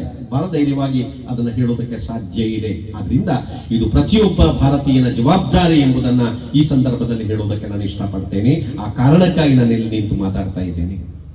ಎರಡನೇದು ಬಹಳ ಮುಖ್ಯವಾಗಿ ಏನು ಅಂತ ಹೇಳಿದ್ರೆ, ಬಹುಶಃ ಜಗತ್ತಿನಲ್ಲೇ ಶ್ರೇಷ್ಠವಾದಂತಹ ಸಂವಿಧಾನವನ್ನು ನಾವು ಹೊಂದಿದ್ದೀವಿ. ಸಂವಿಧಾನದ ಚರಿತ್ರೆಯನ್ನು ನೋಡಿದ್ರೆ ನಾವು ಗೊತ್ತಾಗುತ್ತೆ. ಇವತ್ತಿಗೂ ಕೂಡ ಬಾಬಾ ಸಾಹೇಬ್ ಅಂಬೇಡ್ಕರ್ ಅವರಿಗೆ ನಾವು ಚಿರಋಣಿಗಳಾಗಿದ್ದೇವೆ, ಖಂಡಿತವಾಗಿ ಚಿರಋಣಿಗಳಾಗಿದ್ದೇವೆ. ಯಾಕೆಂದ್ರೆ ಎಂಥ ವಿಪ್ಲವ ಬಂದಾಗಲೂ ಕೂಡ ನಮ್ಮನ್ನ ರಕ್ಷಣೆ ಮಾಡಿಕೊಂಡು ಬಂದದ್ದು ಇದುವರೆಗೆ ಯಾವುದು ಅಂತ ಹೇಳಿದ್ರೆ ಭಾರತೀಯ ಸಂವಿಧಾನ. ಆ ಭಾರತೀಯ ಸಂವಿಧಾನದ ಮೂಲ ತತ್ವಗಳನ್ನು ರಕ್ಷಣೆ ಮಾಡಬೇಕಾಗಿರೋದು ನಮ್ಮೆಲ್ಲರ ಕರ್ತವ್ಯ. ಅದಕ್ಕೆ ಚ್ಯುತಿ ಬಂದರೆ ಬಹುಶಃ ನಾಳೆ ಹಿಂದೆ ಅರಸರ ಕಾಲದಲ್ಲಿ ಅಥವಾ ಬೇರೆಯವರ ಕಾಲದಲ್ಲಿ ಹೇಗೆ ಸರ್ವಾಧಿಕಾರ ಇತ್ತೋ ಆ ಸರ್ವಾಧಿಕಾರ ಮತ್ತೆ ಬಂದರೆ ನಾವು ಆಶ್ಚರ್ಯ ಪಡಬೇಕಾಗಿಲ್ಲ. ಅದನ್ನು ನಾವು ಗಮನಿಸಬೇಕಾಗತ್ತೆ. ಆದ್ರಿಂದ ಆ ಸರ್ವಾಧಿಕಾರಿ ಧೋರಣೆಯನ್ನ ನಾವು ಬುಡದಲ್ಲೇ ಅದನ್ನ ಚೂಟ್ಲಿಲ್ಲ ಅಂತ ಆದ್ರೆ ಮುಂದೆ ಅದು ಇಡೀ ದೇಶವನ್ನ ಆವರಿಸುವಂತ ಎಲ್ಲ ಸಾಧ್ಯತೆಗಳಿವೆ ಎಂಬುದನ್ನು ಕೂಡ ನಾವು ಅರ್ಥ ಮಾಡಿಕೊಳ್ಳಬೇಕು. ಹಾಗಾದ್ರೆ ಸಂವಿಧಾನದ ಮೂಲ ತತ್ವ ಯಾವುದು? ಒಂದು ಸಮಾನತೆ. ಎಲ್ಲರೂ ಸಮಾನರು. ನನಗೆ ನನ್ನ ಧರ್ಮ ಎಷ್ಟು ಮುಖ್ಯನೋ ಅವನಿಗೆ ಅವಳಿಗೆ ಅವರ ಧರ್ಮ ಅಷ್ಟೇ ಮುಖ್ಯ. ಅವರು ಅದನ್ನ ಪೂಜಿಸಬಹುದು, ಪ್ರೀತಿಸಬಹುದು. ಎಲ್ಲರಿಗೂ ಧರ್ಮವನ್ನ ಆಚರಿಸುವಂತಹ ಸಮಾನ ಹಕ್ಕು ಇಲ್ಲಿದೆ ಎಂಬುದನ್ನು ನಾವು ಗಮನಿಸಬೇಕಾಗತ್ತೆ. ಧರ್ಮ ಮಾತ್ರ ಅಲ್ಲ, ಎಲ್ಲದರಲ್ಲಿ ಕೂಡ ಸಮಾನವಾದಂತಹ ಹಕ್ಕಿದೆ. ನಾವು ಸಮಾನತೆಯನ್ನ ಗೌರವಿಸಲಿಲ್ಲ ಅಂತಾದ್ರೆ ಸಂವಿಧಾನವನ್ನ ಧಿಕ್ಕರಿಸ್ತೀವಿ ಅಂತ ಅರ್ಥ ಆಗತ್ತೆ. ಆದ್ರಿಂದ ನಾವು ಸಂವಿಧಾನದ ಮೂಲ ತತ್ವವಾದಂತಹ ಸಮಾನತೆಯನ್ನ ಖಂಡಿತವಾಗಿ ಗೌರವಿಸ್ತೀವಿ. ಇನ್ನೊಂದು ಸ್ವಾತಂತ್ರ್ಯ. ಸಂವಿಧಾನ ನಮಗೆ ಸ್ವಾತಂತ್ರ್ಯವನ್ನ ಕೊಟ್ಟಿದೆ. ಯಾರಿಗೂ ಘನತೆಗೆ ತೊಂದರೆ ಬರದ ರೀತಿಯಲ್ಲಿ, ಯಾರಿಗೂ ತೊಂದರೆ ಆಗದ ರೀತಿಯಲ್ಲಿ ನಮ್ಮ ಸ್ವಾತಂತ್ರ್ಯವನ್ನ ರಕ್ಷಣೆ ಮಾಡಬೇಕಾದಿದೆಯಲ್ಲ, ಅದು ನಮ್ಮ ಕರ್ತವ್ಯ. ಸಂವಿಧಾನದ ಮೂಲ ತತ್ವ ಅದು ಎಂಬುದನ್ನ ನಾವು ಗಮನಿಸಬೇಕಾಗತ್ತೆ. ಇವತ್ತು ಕ್ರೈಸ್ತ ಭಗಿನಿಯರ ಸ್ವಾತಂತ್ರ್ಯಕ್ಕೆ ಧಕ್ಕೆ ಬಂದಿದೆ. ಕಳ್ಳಸಾಗಾಣಿಕೆ ಹೆಸರಿನಲ್ಲಿ ಬಹುಶಃ ನಮ್ಗೆ ಗೊತ್ತಿದೆ, ನಿಜವಾಗಿ ಕಳ್ಳಸಾಗಾಣಿಕೆ ಮಾಡುವವರ ಮೇಲೆ ಕ್ರಮ ಕೈಗೊಳ್ಳೋದು ಬಿಟ್ಟು ಅದಕ್ಕೆ ಸಂಬಂಧವೇ ಇಲ್ಲದಂತಹ ಕ್ರೈಸ್ತ ಭಗಿನಿಯರ ಮೇಲೆ ಅವರ ಸ್ವಾತಂತ್ರ್ಯ ಹರಣ ಆಗಿದೆ ಎಂಬುದನ್ನ ನಾನು ಹೇಳೋದಕ್ಕೆ ಇಷ್ಟಪಡ್ತಾ ಇದ್ದೇನೆ. ಇದನ್ನು ನಾವು ಗಮನಿಸಬೇಕಾಗತ್ತೆ. ಮೂರನೇದ್ದು ಬಹಳ ಮುಖ್ಯವಾದ್ದು ಏನು ಅಂತ ಹೇಳಿದ್ರೆ, ಸಂವಿಧಾನದ ಮೌಲ್ಯ, ಮೂರನೇ ಅತ್ಯಂತ ಮಹತ್ವದ ಮೌಲ್ಯ ಏನು ಅಂತ ಹೇಳಿದ್ರೆ ಸಹಬಾಳ್ವೆ, ಸಹೋದರತೆ ಅಂತ ಕರೀತಾರೆ. ಯಾಕೆಂದ್ರೆ ಈ ಸಹೋದರತೆಯೇ ಸಂವಿಧಾನದ ಮತ್ತು ನಮ್ಮ ದೇಶದ ಮೂಲ ತತ್ವ ಎಂಬುದನ್ನು ನಾವು ಅರ್ಥ ಮಾಡ್ಕೊಳ್ಬೇಕಾಗತ್ತೆ. ಅದಕ್ಕೆ ಧಕ್ಕೆ ಬಂತು ಅಂತ ಆದ್ರೆ, ಆ ಸಹೋದರತೆಗೆ ಅನ್ಯೋನ್ಯತೆಗೆ ಧಕ್ಕೆ ಬಂತು ಅಂತ ಆದ್ರೆ ಖಂಡಿತವಾಗಿ ದೇಶ ಪ್ರಗತಿಯನ್ನ ಕಾಣುವುದಕ್ಕೆ ಸಾಧ್ಯ ಇಲ್ಲ. ಅದು ಆರ್ಥಿಕವಾಗಿ ಇರಲಿ, ಸಾಮಾಜಿಕವಾಗಿ ಯಾವುದೇ ಕ್ಷೇತ್ರದಲ್ಲಿ ಪ್ರಗತಿಯನ್ನ ಸಾಧಿಸುವುದಕ್ಕೆ ಸಾಧ್ಯ ಇಲ್ಲ. ಆದ್ರಿಂದ ಆ ಸಹೋದರತೆಗೆ ಧಕ್ಕೆ ತರುವಂತಹ ಇಂತಹ ಪ್ರಯತ್ನಗಳನ್ನ ಅದು ಯಾರೇ ಮಾಡಿರಲಿ, ಯಾವುದೇ ಸಂಘಟನೆಯವರು ಮಾಡಿರಲಿ, ಖಂಡಿತವಾಗಿ ಅದನ್ನು ನಾವು ಇವತ್ತು ಖಂಡಿಸಬೇಕಾಗತ್ತೆ. ಆವಾಗ ಸ್ವಾತಂತ್ರ್ಯವನ್ನು ನಾವು ಭಾತೃತ್ವವನ್ನ ಈ ದೇಶದಲ್ಲಿ ಉಳಿಸಲಿಕ್ಕೆ ಸಾಧ್ಯ ಆಗತ್ತೆ. ಸಹೋದರತೆಯನ್ನು ಈ ದೇಶದಲ್ಲಿ ಉಳಿಸಿಕೊಳ್ಳಲಿಕ್ಕೆ ಸಾಧ್ಯ ಆಗತ್ತೆ. ಮೂರನೇದು ನಾನು ಹೇಳಬೇಕಾದ್ದು ಸಂವಿಧಾನದ ಬಹಳ ಮಹತ್ವದ ತತ್ವ ಯಾವುದು ಅಂತ ಹೇಳಿದ್ರೆ ಸೋಷಿಯಲ್ ಜಸ್ಟಿಸ್ ಅಂತ ಕರಿತೀವಿ, ಸಾಮಾಜಿಕ ನ್ಯಾಯ. 2% ಇರಬಹುದು, 19% ಇರಬಹುದು, 80% ಇರಬಹುದು. ಯಾಕೆಂದ್ರೆ ಈ ಮೌಲ್ಯವನ್ನ 1948ರಲ್ಲಿ ಅಥವಾ 50ರಲ್ಲಿ ಏನು ಸಂವಿಧಾನ ಬಂತು ಆವಾಗ ಘೋಷಿಸಿದ್ದಲ್ಲ. 2000 ವರ್ಷಗಳ ಇತಿಹಾಸ ಇದೆ. ಬುದ್ಧ 2,500 ವರ್ಷಗಳ ಇತಿಹಾಸ ಇದೆ. ಗೌತಮ ಬುದ್ಧ ಅದನ್ನ ಬೋಧಿಸಿದ್ದಾರೆ. ಅದನ್ನು ನಾವು ನೋಡ್ತೇವೆ. ಜಗತ್ತಿನ ಎಲ್ಲರನ್ನೂ ಪ್ರೀತಿಸಿ ಅಂತ ಯೇಸು ಕ್ರಿಸ್ತ ದೇವರು ಹೇಳಿದ್ದಾರೆ. ಅದನ್ನು ನಾವು ನೋಡಬೇಕಾಗತ್ತೆ. ಆದ್ರಿಂದ ಇಲ್ಲಿ ಏನು ನಾವು ವಿವಿಧತೆಯಲ್ಲಿ ಏಕತೆ ಅಂತ ಕರಿತೀವಿ, ಇವತ್ತು ಬಹುಶಃ ನಮ್ಮ ಸಂವಿಧಾನದ ಮೂಲ ತತ್ವ ವಿವಿಧತೆಯಲ್ಲಿ ಏಕತೆ ಅಂತ ನಾವು ಯಾವುದನ್ನು ಕರಿತೀವಿಯೋ ಅದು ಕೇವಲ 47ರ ನಂತರ ಬಂದದ್ದು ಮಾತ್ರ ಅಲ್ಲ, ಅದರ ಹಿಂದೆಯೂ ಕೂಡ ನಮಗೆ ನಮ್ಮ ದಾರ್ಶನಿಕರು ಮಹಾಪುರುಷರು ಅದನ್ನು ಘೋಷಿಸಿದ್ದಾರೆ, ತಿಳಿಸಿದ್ದಾರೆ ಎಂಬುದನ್ನು ಕೂಡ ನಾನು ಇಲ್ಲಿ ಉಲ್ಲೇಖಿಸುವುದಕ್ಕೆ ಇಷ್ಟಪಡ್ತಾ ಇದ್ದೇನೆ. ಆದ್ರಿಂದ ಆ ನೆಲೆಯಲ್ಲಿ ನಾವು ಖಂಡಿತವಾಗಿ ಯೋಚನೆಯನ್ನ ಮಾಡಬೇಕಾಗತ್ತೆ. ಇವತ್ತು ಮಾನವ ಹಕ್ಕುಗಳಿಗಾಗಿ ಹೋರಾಟವನ್ನ ಮಾಡಬೇಕಾಗಿ 1948ರಲ್ಲಿ ಅಂತಾರಾಷ್ಟ್ರೀಯ ಮಟ್ಟದಲ್ಲಿ ಮಾನವ ಹಕ್ಕುಗಳ ರಕ್ಷಣೆ ಘೋಷಣೆ ಆಗತ್ತೆ. ಕೆಲ ದೇಶಗಳು ಸಹಿ ಮಾಡುತ್ತೆ. ಬಹುಶಃ ಅದರ ರಕ್ಷಣೆ ನಮ್ಮ ಜವಾಬ್ದಾರಿ ಎಂಬುದನ್ನ ನಾವು ನಾವು ವಿಶ್ವಮಾನವ ಧರ್ಮ ಅಂತ ಹೇಳ್ತೇವೆ. ಕುವೆಂಪು ಅವರು ಹೇಳ್ತಾರೆ, ನಮ್ಮ ಮಹಾಕವಿ ಕುವೆಂಪು ಅವರು ವಿಶ್ವಮಾನವ ಧರ್ಮದ ಬಗ್ಗೆ ಮಾತಾಡ್ತಾರೆ. ಅಂದ್ರೆ ಜಗತ್ತಿನಲ್ಲಿರುವ ಪ್ರತಿಯೊಂದು ಜೀವಿಗೂ ಇಲ್ಲಿ ಬದುಕುವ ಹಕ್ಕಿದೆ, ಅದನ್ನು ನಾವು ಗೌರವಿಸಬೇಕು. ಅದನ್ನೇ ನಾವು ಮಾನವ ಹಕ್ಕು ಅಂತ ಕರಿತೀವಿ. ಗೌರವದ ಘನತೆಯ ಬದುಕನ್ನ ಪ್ರತಿಯೊಂದು ಜೀವಿಗೂ ಕೊಡಬೇಕಾಗತ್ತೆ. ನಮ್ಗೆ ಅದು ಅತ್ಯಮುಖ್ಯ ಆಗತ್ತೆ. ಪ್ರತಿಯೊಬ್ಬರ ಸ್ವಾತಂತ್ರ್ಯವನ್ನು ನಾವು ಗೌರವಿಸಬೇಕಾಗತ್ತೆ. ಪ್ರತಿಯೊಬ್ಬರಿಗೂ ನ್ಯಾಯವನ್ನ ಕೊಡಬೇಕಾಗತ್ತೆ. ಸಮಾನತೆಯನ್ನು ನಾವು ಗೌರವಿಸಬೇಕಾಗತ್ತೆ. ಸಾಮಾಜಿಕ ಪ್ರಗತಿಗಾಗಿ ಪ್ರತಿಯೊಬ್ಬರು ದುಡಿಯುವಂತಹ ಪ್ರಯತ್ನವನ್ನ ನಾವು ಮಾಡಬೇಕಾಗತ್ತೆ. ಬಹುಶಃ ಮಾನವ ಹಕ್ಕುಗಳ ರಕ್ಷಣೆ ಇವತ್ತು ಅತ್ಯಂತ ಅಗತ್ಯವಾಗಿದೆ. ರಾಜಕೀಯ ಧಾರ್ಮಿಕವಾಗಿರಲಿ, ಆದರೆ ಧರ್ಮವನ್ನು ರಾಜಕೀಯಕ್ಕೆ ತರುವುದು ಬೇಡ. ನಾನು ಇದನ್ನ ಹೇಳೋದಕ್ಕೆ ಇಷ್ಟಪಡ್ತೇನೆ. ರಾಜಕೀಯ ಅಧ್ಯಾತ್ಮ ಮೌಲ್ಯಗಳು ಬೇಕಾದ್ರೆ ರಾಜಕೀಯದಲ್ಲಿ ಬರಲಿ, ತೊಂದರೆ ಇಲ್ಲ. ಯೇಸು ಕ್ರಿಸ್ತ ಏನು ಹೇಳಿದ್ದಾರೆ, ವಿವೇಕಾನಂದರು ಏನು ಹೇಳಿದ್ದಾರೆ, ಅಥವಾ ನೋಡಿ ಒಂದು ಮಾತನ್ನ ನಾನು ಹೇಳೋದಕ್ಕೆ ಇಷ್ಟಪಡ್ತೇನೆ. ಅದೇನು ಅಂತ ಹೇಳಿದ್ರೆ, ಹಿಂದೂಗಳಿಗೆ ಭಗವದ್ಗೀತೆ ಪವಿತ್ರ ಗ್ರಂಥ, ಕ್ರೈಸ್ತರಿಗೆ ಬೈಬಲ್ ಪವಿತ್ರ ಗ್ರಂಥ, ಮುಸ್ಲಿಮರಿಗೆ ಕುರಾನ್ ಪವಿತ್ರ ಗ್ರಂಥ. ಆದ್ರೆ ಭಾರತೀಯರಿಗೆ ಎಲ್ಲರಿಗೂ ಶ್ರೇಷ್ಠವಾದಂತಹ ಅವೆಲ್ಲ ನಾವು ಪ್ರೀತಿಸ್ತೀವಿ. ನಮ್ಮ ಧರ್ಮದ ಗ್ರಂಥಗಳನ್ನ ಖಂಡಿತವಾಗಿ ಪ್ರೀತಿಸ್ತೀವಿ, ಪೂಜಿಸ್ತೀವಿ. ಆದ್ರೆ ಭಾರತೀಯರಿಗೆ ಎಲ್ಲರಿಗೂ ಕೂಡ ಪವಿತ್ರವಾದಂತಹ ಗ್ರಂಥ ಯಾವುದು ಅಂದ್ರೆ ಭಾರತೀಯ ಸಂವಿಧಾನ. ಬಹುಶಃ ಭಾರತೀಯ ಸಂವಿಧಾನದ ಮೂಲ ತತ್ವಗಳನ್ನ ರಕ್ಷಣೆ ಮಾಡಬೇಕಾದ್ದು ನಮ್ಮೆಲ್ಲರ ಕರ್ತವ್ಯ. ಆ ಕಾರಣಕ್ಕಾಗಿ ನಾವಿಲ್ಲಿ ಶಾಂತಿಯುತವಾಗಿ ಸೇರಿದ್ದೀವಿ. ಬಹುಶಃ ಜಗತ್ತಿನಲ್ಲೇ ಶಾಂತಿಯುತವಾಗಿ ಸ್ವಾತಂತ್ರ್ಯವನ್ನ ಪಡೆದ ದೇಶ ಭಾರತ. ಆದ್ರಿಂದ ಇವತ್ತು ಶಾಂತಿಯುತವಾದ ಪ್ರತಿಭಟನೆ, ನನಗೆ ಬ್ರೋಷರ್ ಕಳಿಸಿದ್ದಾರೆ, ಬ್ರೋಷರ್ ಅಲ್ಲಿ ಬರೆದಿದ್ದಾರೆ. ಏನ್ ಬರೆದಿದ್ದಾರೆ ಅಂದ್ರೆ, ಯಾವುದೇ ಧರ್ಮಗಳ ಬಗ್ಗೆ ಆಗಲಿ, ಯಾವುದೇ ದೇವರ ಬಗ್ಗೆ ಆಗಲಿ, ಅಥವಾ ಯಾವುದೇ ವ್ಯಕ್ತಿಗಳ ಬಗ್ಗೆ ಆಗಲಿ ನಿಂದನೆ ಮಾಡಬಾರದು ಅಂತ. ಬಹುಶಃ ಆ ರೀತಿಯಾದಂತಹ ಪ್ರತಿಭಟನೆಯನ್ನ ಖಂಡಿತವಾಗಿ ನಾವು ಇವತ್ತು ಮಾಡಬೇಕಾಗತ್ತೆ. ಬಹುಶಃ ನಾವೆಲ್ಲ ಸೇರಿದ್ದೀವಿ. ಏನು ಛತ್ತೀಸ್ಗಢದಲ್ಲಿ ನಡೆದಿದೆ ಆ ದೌರ್ಜನ್ಯವನ್ನ ನಾವು ಖಂಡಿಸ್ತೀವಿ. ಅವರಿಗೆ ನ್ಯಾಯವನ್ನ ಕೊಡಬೇಕು ಅಂತ ಹೇಳ್ತೇವೆ. ಚೂರು ಸಮಾಧಾನ ಏನು ಅಂತ ಹೇಳಿದ್ರೆ, ನ್ಯಾಯಾಲಯ ಸ್ಪಂದಿಸಿದೆ ಎಂಬುದನ್ನ ನಾವು ಈ ಸಂದರ್ಭದಲ್ಲಿ ಖಂಡಿತವಾಗಿ ಗೌರವಿಸ್ತೀವಿ. ಅದನ್ನ ನ್ಯಾಯಾಲಯ ಸ್ಪಂದನೆಯನ್ನ ಕೊಟ್ಟಿದೆ, ಜಾಮೀನನ್ನ ಕೊಟ್ಟಿದೆ ಅಂದ್ರೆ ಸ್ಪಂದನೆಯನ್ನ ಕೊಟ್ಟಿದೆ, ಕನಿಷ್ಠ ಸ್ಪಂದನೆಯನ್ನು ಕೊಟ್ಟಿದೆ. ಈ ದೇಶದಲ್ಲಿ ಸರ್ವಾಧಿಕಾರವನ್ನಾಗಲಿ ವ್ಯಕ್ತಿಗತತೆಯನ್ನಾಗಲಿ ನೀವು ಮುಟ್ಲಿಕ್ಕೆ ಬಂದ್ರೆ ಖಂಡಿತವಾಗಿ ಅದು ಮುಂದಿನ ದಿನಗಳಲ್ಲಿ ತೊಂದರೆಯನ್ನ ಕೊಡುತ್ತೆ ಎಂಬುದ ಒಂದು ಚಿಕ್ಕ ಸಂದೇಶವನ್ನ ನ್ಯಾಯಾಲಯ ಕೊಟ್ಟದ್ದನ್ನು ನಾವು ಗಮನಿಸಲಿಕ್ಕೆ ಸಾಧ್ಯ. ಆ ಕಾರಣಕ್ಕಾಗಿ ನ್ಯಾಯಾಲಯವನ್ನು ಖಂಡಿತವಾಗಿ ಅಭಿನಂದಿಸಬೇಕಾಗತ್ತೆ. ಆದ್ರೆ ಮಾಡಿದ ದೌರ್ಜನ್ಯ, ಏನೂ ಅಪರಾಧ ಮಾಡದವರಿಗೆ, ತೊಂದರೆ ಕೊಟ್ಟವರಿಗೆ ಶಿಕ್ಷೆ ಆಗಬೇಕು. ಅದನ್ನು ಖಂಡಿತವಾಗಿಯೂ ಮತಾಂತರ, ಬಲಾತ್ಕಾರದ ಮತಾಂತರ ಅಂತ ಕರೀತಾರೆ. ಈ ದೇಶದಲ್ಲಿ ಪ್ರತಿಯೊಬ್ಬರಿಗೂ ಯಾವುದೇ ಮತವನ್ನು ಆಚರಿಸುವಂತಹ ಹಕ್ಕಿದೆ. ಆದ್ರೆ ಸಂವಿಧಾನ ಹೇಳುತ್ತೆ ಅದು ಅವನ ಹಕ್ಕು ಅಷ್ಟೇ, ಅದನ್ನು ಇನ್ನೊಬ್ಬರು ಬಲಾತ್ಕರಿಸುವಾಗಿಲ್ಲ ಎಂಬುದನ್ನ ಅದೆಲ್ಲವೂ ನಮಗೆ ಗೊತ್ತಿದೆ.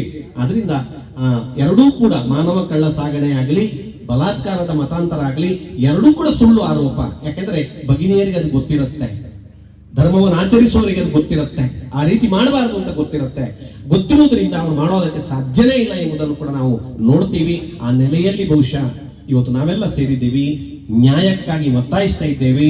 ಭಾರತೀಯ ಸಂವಿಧಾನದ ಮೂಲ ತತ್ವಗಳನ್ನ ಉಳಿಸುವುದಕ್ಕಾಗಿ, ಸಾಮಾಜಿಕ ನ್ಯಾಯವನ್ನ ಉಳಿಸುವುದಕ್ಕಾಗಿ ನಾವು ಹೋರಾಟವನ್ನ ಮಾಡ್ತಾ ಇದ್ದೀವಿ. ಇದಕ್ಕೆಲ್ಲ ತಮ್ಮೆಲ್ಲರನ್ನು ಕೂಡ ಅಭಿನಂದಿಸ್ತಾ, ಬಹುಶಃ ಮುಂದಿನ ದಿನಗಳಲ್ಲಿ ಕೂಡ ನಾವೆಲ್ಲರೂ ಕೂಡ ಜಾತಿ ಮತ ಮರೆತು ಸಂವಿಧಾನದ ಐಕ್ಯತೆಗಾಗಿ ಎಲ್ಲರೂ ಒಟ್ಟಾಗೋಣ ಅಂತ ಹೇಳ್ತಾ ನನ್ನ ಮಾತನ್ನ ಮುಗಿಸ್ತೀನಿ. ನಮಸ್ಕಾರ.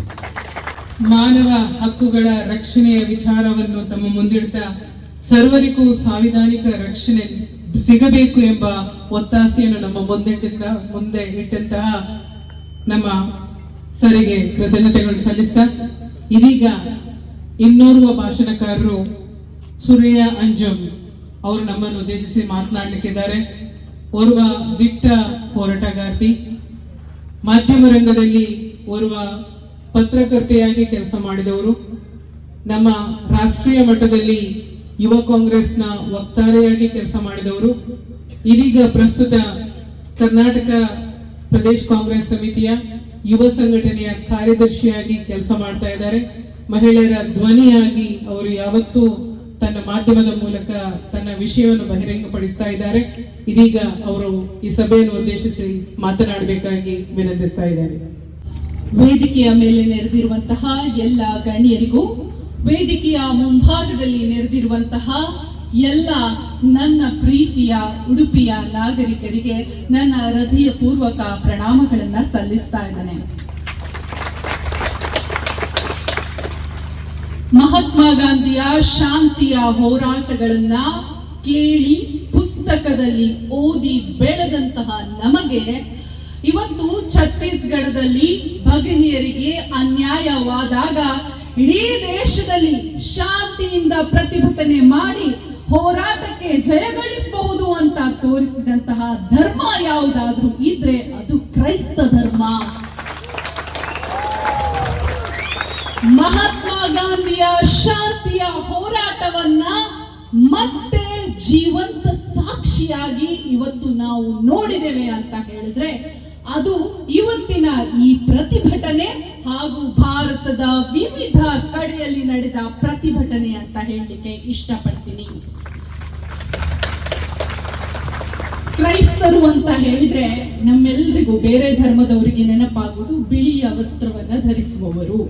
ಅವರು ವಸ್ತ್ರವಷ್ಟೇ ಅಲ್ಲ ಬಿಳಿ, ಅವರ ಹೃದಯ ಕೂಡ ಅಷ್ಟೇ ಬಿಳಿಯಾಗಿ ಶ್ವೇತ ಶುಭ್ರವಾಗಿರುತ್ತೆ ಅಂತ ಮತ್ತೆ ಮತ್ತೆ ಸಾಬೀತಾಯಿತು. ಏನ್ ಮಾಡಬಹುದು ನೀವು? ಬಲವಂತ ಮತಾಂತರ ಮಾಡುತ್ತಾರೆ. ಇದು ಹೊಸತಲ್ಲ. ನನ್ನ ಪ್ರವಾದಿ ನನಗೆ ಹೇಳಿದ್ದಾರೆ, ನಿನ್ನ ಧರ್ಮವನ್ನ ಪ್ರೀತಿಸು, ಬೇರೆ ಧರ್ಮವನ್ನ ಗೌರವಿಸು ಅಂತ. ಹಾಗೇನೆ ಬೈಬಲ್ ನಲ್ಲೂ ಕೂಡ ಹೇಳಿದ್ದಾರೆ, ನೆರೆಹೊರೆಯರನ್ನ ಪ್ರೀತಿಸು.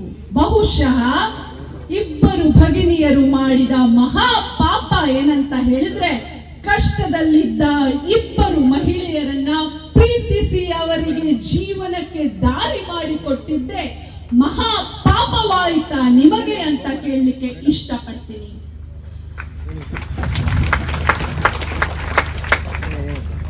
ಇಡೀ ಪ್ರಪಂಚದಲ್ಲಿ ಶಿಕ್ಷಣ ಹಾಗೂ ಏನು ರೋಗಿಗಳ ಸೇವೆಗೆ ಯಾರಾದ್ರೂ ನೆನಪಿಗೆ ಬರ್ತಾರೆ ಅಂತ ಹೇಳಿದ್ರೆ ಅದು ನಮ್ಮ ಕ್ರೈಸ್ತ ಬಾಂಧವರು.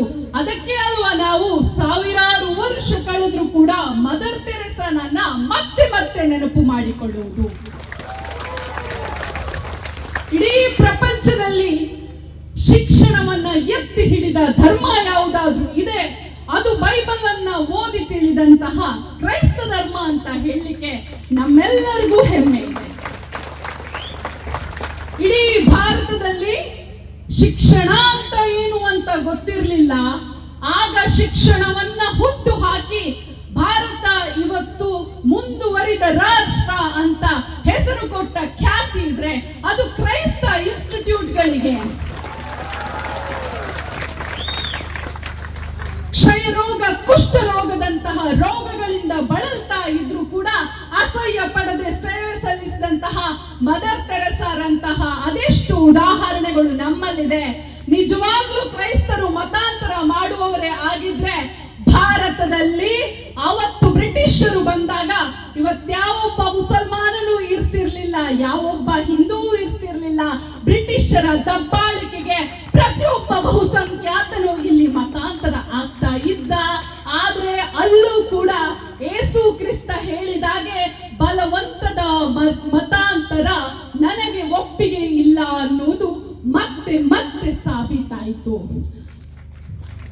ಕ್ರೈಸ್ತರ ಶಿಕ್ಷಣ ಸಂಸ್ಥೆಗಳಾದಂತಹ ಇಲ್ಲೇ ನಮ್ಮ ಉಡುಪಿಯಲ್ಲಿರುವಂತಹ ಕ್ರಿಶ್ಚಿಯನ್ ಹೈಸ್ಕೂಲ್ ಬಹುಶಃ ಬ್ರಿಟಿಷರ ಕಾಲದಿಂದಲೂ ಶಿಕ್ಷಣಕ್ಕೆ ಸೇವೆಯನ್ನ ಸಲ್ಲಿಸ್ತಾ ಇದೆ. ಲಾಂಬರ್ಡ್ ಮಿಷನ್ ಆಸ್ಪತ್ರೆಯಲ್ಲಿ ನಾನು 150 ಸತಿ ಅಡ್ಮಿಟ್ ಆಗಿದ್ದೇನೆ. ನನ್ನ ಇಡೀ ಏನು ಕುಟುಂಬ ಅದೇ ಆಸ್ಪತ್ರೆಗೆ ಡಿಪೆಂಡ್ ಆಗಿದೆ. ಅವತ್ಯಾವತ್ತೂ ನಾನಲ್ಲಿ ಮತಾಂತರ ನೋಡಿಲ್ಲ. ಸ್ವಾಮಿ ಬನ್ನಿ, ಏನಾಗ್ಬೇಕು ಬೇಕು ನಿಮಗೆ ಅನ್ನುವಂತಹ ಔಪಚಾರಿಕತೆಯನ್ನು ಕೇಳಿದ್ದೇನೆ. ಇದು ಕ್ರೈಸ್ತರು ಭಾರತಕ್ಕೆ ಕೊಟ್ಟ ಕೊಡುಗೆ. ಭಾರತ ದೇಶದಲ್ಲಿರುವಂತಹ ಸಂವಿಧಾನ ಇಲ್ಲಿ ಹಿಂದೂ ಮುಸ್ಲಿಂ ಕ್ರಿಶ್ಚಿಯನ್ ಅನ್ನುವ ಭೇದ ಭಾವ ಇಲ್ಲದೆ ಸರಿಯಾದ ಸಮಾನತೆಯನ್ನ ನೀಡಿದ್ರಿಂದ ಬಹುಶಃ ಪುಡಿ ರೌಡಿಗಳು ಇವತ್ತು ಅಟ್ಟಹಾಸ ಮೆರೆದ್ರು ಕೂಡ ನ್ಯಾಯ ದೇವತೆ ಕಪ್ಪು ಕಣ್ಣಿಗೆ ಬಟ್ಟೆಯನ್ನ ಕಟ್ಟಿ ಮತ್ತೆ ನ್ಯಾಯ ಕೊಡಿಸಿದ್ದಕ್ಕೆ, ನಮ್ಮ ಭಗಿನಿಯರು ಸತ್ಯದ ಮಾರ್ಗದಲ್ಲಿ ನಡೆದಿದ್ದಕ್ಕೆ ಮತ್ತೆ ಇವತ್ತು ಸತ್ಯ ಗೆದ್ದಿದೆ. ನೀವೇನ್ ಮಾಡಬಹುದು ಸ್ವಾಮಿ? ಸುಳ್ಳು ಆರೋಪಗಳನ್ನ ಹೊರಿಸಬಹುದು. ಬೇಟಿ ಬಚಾವ್ ಬೇಟಿ ಪಡಾವ್, ಬೇಟಿ ಪಡಾವ್ ಅಲ್ಲಿ ಕ್ರೈಸ್ತರು ಬಹಳಷ್ಟು ಕೊಡುಗೆಯನ್ನ ನೀಡಿದ್ದಾರೆ. ಇವತ್ತು ಬೇಟಿ ಬಚಾವ್ ಕ್ರೈಸ್ತರಿಗೆ ಎದುರಾಗಿದೆ. ನೀವು ನ್ಯಾಯ ಕೊಡಬಹುದಾ? ಪ್ರಶ್ನೆಯನ್ನ ಕೇಳ್ತಾ ಇದ್ದೀನಿ, ನೀವು ನ್ಯಾಯ ಕೊಡಬಹುದಾ? ನಮ್ಮ ಹೋರಾಟ ಏನಿದ್ರು ಕೂಡ ನ್ಯಾಯಕ್ಕಾಗಿ, ಸತ್ಯಕ್ಕಾಗಿ ಅಂತ ಹೇಳಲಿಕ್ಕೆ ಇಷ್ಟಪಡ್ತೀನಿ. ಉಕ್ರೇನ್ ಯುದ್ಧವನ್ನ ನಿಲ್ಲಿಸ್ತಾರಂತೆ. ಇಬ್ಬರು ಭಗಿನಿಯರು ಸುಮ್ಮನೆ ಬಾಯಿ ಮುಚ್ಚಿ ಕುಳಿತರು ಕೂಡ ಜ್ಯೋತಿ ಎನ್ನುವಳಾಕೆ ಬಜರಂಗ ದಳದ ಪುಡಿ ರೌಡಿ ಒಬ್ಳು ಅಟ್ಟಹಾಸ ಮೆರೆದ್ರು ಕೂಡ ಅವರ ಬಾಯಲ್ಲಿ ತುಟಿಕ್ ಪಿಟಿಕ್ ಅನ್ನದೆ ಶಾಂತಿ ಶಾಂತಿ ಅನ್ನುವಂತಹ ಮಂತ್ರ ಜಪಿಸ್ತಾ ಇದ್ದಂತಹ ಏನಾದ್ರೂ ವಿಶೇಷ ಮಹಿಳೆಯರಿದ್ರೆ ಆ ಇಬ್ಬರು ಭಗಿನಿಯರು. ಯಾವುದೇ ಕ್ರೌರ್ಯಕ್ಕೆ ಅಲ್ಲಿ ಜಾಗವಿರಲಿಲ್ಲ, ಬರೀ ಶಾಂತಿಯನ್ನ ಜಪಿಸ್ತಾ ಇದ್ರು. ನಾನು ಆ ವಿಡಿಯೋದಲ್ಲಿ ನೋಡ್ತಾ ಇದ್ದೆ. ಬಹುಶಃ ನಂದಂತವಳಾದ್ರೆ ತಾಳ್ಮೆ ಕಳೆದುಕೊಂಡು ಏನೆಲ್ಲ ಮಾತಾಡ್ತಿದ್ನೋ, ಅವರಿಗೆ ಅಷ್ಟು ಹಿಂಸೆ ಆಗ್ತಾ ಇದ್ರು ಕೂಡ ಸುಮ್ಮನೆ ಕುಳಿತುಕೊಂಡಿದ್ದಾರಲ್ವಾ, ಅವರ ಮುಖದ ಮಂದಹಾಸ ಅವರ ಒಂದು ಶಿಕ್ಷಣವನ್ನ ಸೂಚಿಸ್ತದೆ. ಬಹುಶಃ ಇವತ್ತು ನಾವೆಲ್ಲರೂ ಕೂಡ ಅಲ್ಪಸಂಖ್ಯಾತರ ವಿರುದ್ಧ ಆಗ್ತಾ ಇರುವಂತಹ ಅನ್ಯಾಯದ ವಿರುದ್ಧ ಧ್ವನಿಯನ್ನ ಎತ್ತಲಿಕ್ಕೆ ಬಂದಿದ್ದೇವೆ. ಈ ಹೋರಾಟ ಏನಿದೆ ಅಲ್ವಾ, ಅದು ಅಶಾಂತಿಯಾಗಿ ನಡೆಯೋದು ನಮಗೂ ಇಷ್ಟ ಇಲ್ಲ. ಯಾಕಂದ್ರೆ ನಾವು ಗಲಭೆಕೋರರಲ್ಲ. ಕಾಮಾಲೆ ಕಣ್ಣಿಗೆಲ್ಲ ಊರೆಲ್ಲ ಹಳದಿಯಂತೆ ಬಜರಂಗ ದಳದ ಪುಡಿ ರೌಡಿಗಳಿಗೆ ಕ್ರೈಸ್ತರು ಮುಸಲ್ಮಾನರು ಎಲ್ಲರೂ ಕೂಡ ಮತಾಂತರ ಮಾಡುವವರಂತಾನೆ ಕಾಣ್ತಾರೆ. ಯಾಕಂತ ಹೇಳಿದ್ರೆ ಘರ್ ವಾಪಸಿ ನೆಪದಲ್ಲಿ ಇವರು ಮತಾಂತರ ಮಾಡೋದೇ ಹೊರತು ನಮ್ಮಂತವರು ಯಾರು ಮತಾಂತರ ಮಾಡೋದಿಲ್ಲ. ನಮಗೆ ಆ ಅವಶ್ಯಕತೆಯೂ ಇಲ್ಲ. ನಾವೆಲ್ಲರೂ ಕೂಡ ಭಾರತದ ಸಂವಿಧಾನವನ್ನ ನಂಬಿ ಬದುಕುತ್ತಿರುವವರು. ಬಜರಂಗ ದಳದ ಪುಡಿ ರೌಡಿಗಳೇ, ಕೇಸರಿ ಧ್ವಜದಲ್ಲಿ ನೀವು ಈ ವಿಶ್ವಾಸವನ್ನ ಇಟ್ಟರೆ, ನಾವು ಭಾರತೀಯರು ಹೆಮ್ಮೆಯಿಂದ ತ್ರಿವರ್ಣ ಧ್ವಜ, ಕೇಸರಿ, ಬಿಳಿ, ಹಸಿರು ಧ್ವಜದಲ್ಲಿ ವಿಶ್ವಾಸವನ್ನ ಇಟ್ಟವರು. ಆ ಧ್ವಜ ನಮ್ಮ ಧರ್ಮ ಧ್ವಜಕ್ಕಿಂತ ಹೆಚ್ಚಾಗಿ ನಾವು ಮಹತ್ವ ಕೊಡ್ತೇವೆ. ಮನುಸ್ಮೃತಿಯನ್ನ ನೀವು ಸ್ಮರಿಸಿ ಅದನ್ನ ನೆನಪಿಟ್ಟುಕೊಂಡು ಗೋಡ್ಸೆ ವಾದಿಗಳಾದರೆ, ನಾವು ಅಂಬೇಡ್ಕರ್ ವಾದಿಗಳು. ನಾವು ಪವಿತ್ರ ಸಂವಿಧಾನವನ್ನ ನಮ್ಮ ಧರ್ಮ ಗ್ರಂಥಕ್ಕಿಂತ ಹೆಚ್ಚಾಗಿ ವಿಶ್ವಾಸವನ್ನ ಇಡ್ತೇವೆ. ಹಾಗಾಗಿ ಮತ್ತೆ ಮತ್ತೆ ಸತ್ಯ ಗೆದ್ದಿದೆ, ಸತ್ಯ ಗೆಲ್ಲುತ್ತಲೇ ಇರುತ್ತದೆ. ಶ್ರೀಕೃಷ್ಣ ಮಹಾಭಾರತದಲ್ಲಿ ಹೇಳಿರುವಂತೆ ಧರ್ಮ ಅಂದರೆ ಸತ್ಯ, ಅಧರ್ಮ ಅಂದ್ರೆ ಸುಳ್ಳು ಅನ್ನುವುದು ಮತ್ತೆ ಮತ್ತೆ ಸಾಬೀತಾಯಿತು. ಈ ದೇಶದಲ್ಲಿ ಅನೈತಿಕ ಪೊಲೀಸ್ಗಿರಿ ಮಾಡುವಂತಹ ಬಜರಂಗ ದಳದ ಸಂಘಟನೆಗಳಿಗೆ ಇವತ್ತು ಈ ಮೌನದ ಶಾಂತಿಯ ಪ್ರತಿಭಟನೆ ಮತ್ತೆ ಮತ್ತೆ ಸಾಕ್ಷಿಯಾಗಬೇಕು. ಅಲ್ಪಸಂಖ್ಯಾತರ ಮೇಲೆ ನೀವು ಮಾಡುತ್ತಿರುವಂತಹ ದೌರ್ಜನ್ಯ ಇವತ್ತೇ ಕೊನೆಯಾಗಬೇಕು. ಯಾಕಂತ ಹೇಳಿದ್ರೆ ಇದು ಕೇವಲ ಕ್ರೈಸ್ತರ ಹೋರಾಟ ಅಲ್ಲ, ಇದು ಹೆಣ್ಣು ಮಗಳ ಹೋರಾಟ, ಪ್ರತಿಯೊಬ್ಬ ಹೆಣ್ಣಿನ ಹೋರಾಟ. ಒಬ್ಬರಿಗೆ ಜೀವನ ಮಾಡಿಕೊಳ್ಳಿಕ್ಕೆ ನಾವು ದಾರಿ ಆಗ್ತೇವೆ ಅಂತ ಹೇಳಿದ್ರೆ ನಮ್ಮ ಮೇಲೆ ಆರೋಪ ಮಾಡ್ತೀರಲ್ವಾ? ಹಾಗಾದ್ರೆ ನಾವು ಕೂಡ ಶಾಂತಿಯಿಂದ ಸತ್ಯವನ್ನ ಗೆಲ್ತೇವೆ ಅಂತ ಮತ್ತೆ ನನ್ನ ಕ್ರೈಸ್ತ ಬಾಂಧವರು ತೋರಿಸಿಕೊಟ್ಟಿದ್ದಾರೆ. ಇನ್ನಾದ್ರೂ ಬುದ್ಧಿ ಕಲಿರಿ ಸ್ವಾಮಿ. ನಮಗೆ ಗಲಭೆ ಬೇಡ, ನಮಗೆ ಅಶಾಂತಿ ಬೇಡ, ಕಲ್ಲು ತೂರಾಟ ಅಂತೂ ಬೇಡವೇ ಬೇಡ. ನಮಗೆ ಬೇಕಿರುವುದು ಶಾಂತಿ, ನೆಮ್ಮದಿ. 70 ವರ್ಷಗಳಿಂದ ಈ ಭಾರತದಲ್ಲಿ ತ್ರಿವರ್ಣ ಧ್ವಜಕ್ಕೆ ನಾವು ಗೌರವವನ್ನ ಕೊಡ್ತಾ ಬಂದಿದ್ದೇವೆ, ಸಂವಿಧಾನಕ್ಕೆ ಗೌರವವನ್ನ ಕೊಡ್ತಾ ಬಂದಿದ್ದೇವೆ. ನಮ್ಮ ದೇಶವನ್ನ ಬಹುಶಃ ನಾವು ನಮ್ಮ ಮನೆಯವರಿಗಿಂತ ಜಾಸ್ತಿ ಪ್ರೀತಿಸ್ತೇವೆ. ಆ ಒಂದು ಪ್ರೀತಿ ಗೌರವ ನಾವು ಉಳಿಸ್ಕೊಳ್ತೇವೆ. ನಮಗೆ ನಿಮ್ಮ ಪುಂಡಾಟಿಕೆ ಅನೈತಿಕ ಪೊಲೀಸ್ಗಿರಿ ಇಂತಹ ಕಾನ್ಸೆಪ್ಟ್ಗಳೇ ಬೇಡ. ಹಾಗಾಗಿ ನಾವೆಲ್ಲರೂ ಕೂಡ ನಮ್ಮ ಮನೆಯೊಳಗೆ ನಮ್ಮ ಧರ್ಮದ ಆಚರಣೆಯನ್ನ ಮಾಡಿಕೊಂಡು ಮನೆಯ ಹೊರಗೆ ಕಾಲಿಟ್ಟ ಕೂಡಲೇ ಭಾರತದ ಸಂವಿಧಾನಕ್ಕೆ ಗೌರವ ಕೊಟ್ಕೊಂಡು ಪ್ರತಿಯೊಬ್ಬರು ಭಾರತೀಯರಾಗಿ ಹೋಗ್ತೇವೆ. ಯಾವುದೇ ಕ್ರೈಸ್ತ ಇನ್ಸ್ಟಿಟ್ಯೂಟ್ಗಳಲ್ಲಿ ನಾನೊಬ್ಬ ಕ್ರಿಶ್ಚಿಯನ್ ಅಂತ ಯಾವುದೇ ಗುರುಗಳು ಪಾಠ ಮಾಡೋದಿಲ್ಲ. ಯಾವುದೇ ಕ್ರಿಶ್ಚಿಯನ್ ಆಸ್ಪತ್ರೆಯಲ್ಲಿ ನಾನೊಬ್ಬ ಕ್ರೈಸ್ತ ವೈದ್ಯ ಅಥವಾ ಇದೊಂದು ಕ್ರಿಶ್ಚಿಯನ್ ಮ್ಯಾನೇಜ್ಮೆಂಟ್ಗೆ ಒಳಪಟ್ಟಂತಹ ಆಸ್ಪತ್ರೆ ಅಂತ ಯಾವುದೇ ಜಾತಿ ಧರ್ಮದವರಿಗೆ ಭೇದ ಭಾವ ಮಾಡುವುದಿಲ್ಲ. ಹಾಗಾಗಿ ದಯವಿಟ್ಟು ನಾವ್ಯಾರು ಮತಾಂತರ ಮಾಡ್ಲಿಕ್ಕೆ ಬಂದವರಲ್ಲ. ನಾವು ನಿಮ್ಮ ಹತ್ರ ಭಾರತೀಯರು, ನಮಗೂ ಉಳಿದುಕೊಳ್ಳಲು ಅವಕಾಶ ಕೊಡಿ. ನಾವು ಕೂಡ ನೆಮ್ಮದಿಯಲ್ಲಿ ಬದುಕ್ತೇವೆ. ನಾವ್ಯಾರಿಗೂ ಮತಾಂತರ ಮಾಡಿ ಏನು ಸಾಧನೆ ಮಾಡುವಂಥದ್ದು ಏನಿಲ್ಲ. ನಮಗೂ ನಮ್ಮ ಜೀವನದಲ್ಲಿ ಬಹಳಷ್ಟಿದೆ. ನಾವು ಬೇರೆ ಧರ್ಮವನ್ನು ನಂಬಬಹುದು, ನಮ್ಮ ಆಚಾರ ವಿಚಾರಗಳು ಬೇರೆ ಇರಬಹುದು, ಆದರೆ ನಾವೆಲ್ಲರೂ ಮತ್ತೆ ಮತ್ತೆ ಭಾರತೀಯರು. ಇದು ಸತ್ಯ. ಸತ್ಯ ನ್ಯಾಯ ಯಾವತ್ತು ಗೆದ್ದೆ ಗೆಲ್ಲುತ್ತೆ. ಬಹುಶಃ ಭಗಿನಿಯರಿಗಾದಂತಹ ಈ ಅನ್ಯಾಯ ಇದೇ ಕೊನೆಯ ಅನ್ಯಾಯ. ಇನ್ಯಾವತ್ತು ನಮಗೆ ಪ್ರತಿಭಟನೆ ಮಾಡುವಂತಹ ಮತ್ತೊಂದು ಅವಕಾಶ ಬರದಿರಲಿ ಅಂತ ಹೇಳ್ತಾ ನನ್ನೆರಡು ಮಾತುಗಳನ್ನು ಮುಗಿಸ್ತೇನೆ. ಸತ್ಯಕ್ಕಾಗಿ ನ್ಯಾಯಕ್ಕಾಗಿ ನಡೆಯುವಂತಹ ಶಾಂತಿಯುತ ಹೋರಾಟಕ್ಕೆ ಜಯ ಸಿಗಲಿ ಎಂದು ತಮ್ಮ ವಿಚಾರವನ್ನು ಮುಂದಿಟ್ಟ ಸುರಯ್ಯ ಅಂಜುಮ್ರವರಿಗೆ ನಾನು ಕೃತಜ್ಞತೆಗಳನ್ನು ಸಲ್ಲಿಸ್ತಾ ಇದ್ದೇನೆ. ಇದೀಗ ಈ ಒಂದು ಪ್ರತಿಭಟನೆಯ ಪ್ರಮುಖ ಬೇಡಿಕೆಗಳನ್ನು ಮೆಮೊರಾಂಡಮ್ ಮೂಲಕ ನಾವು ಸಲ್ಲಿಸಲಿಕ್ಕಿದ್ದೇವೆ.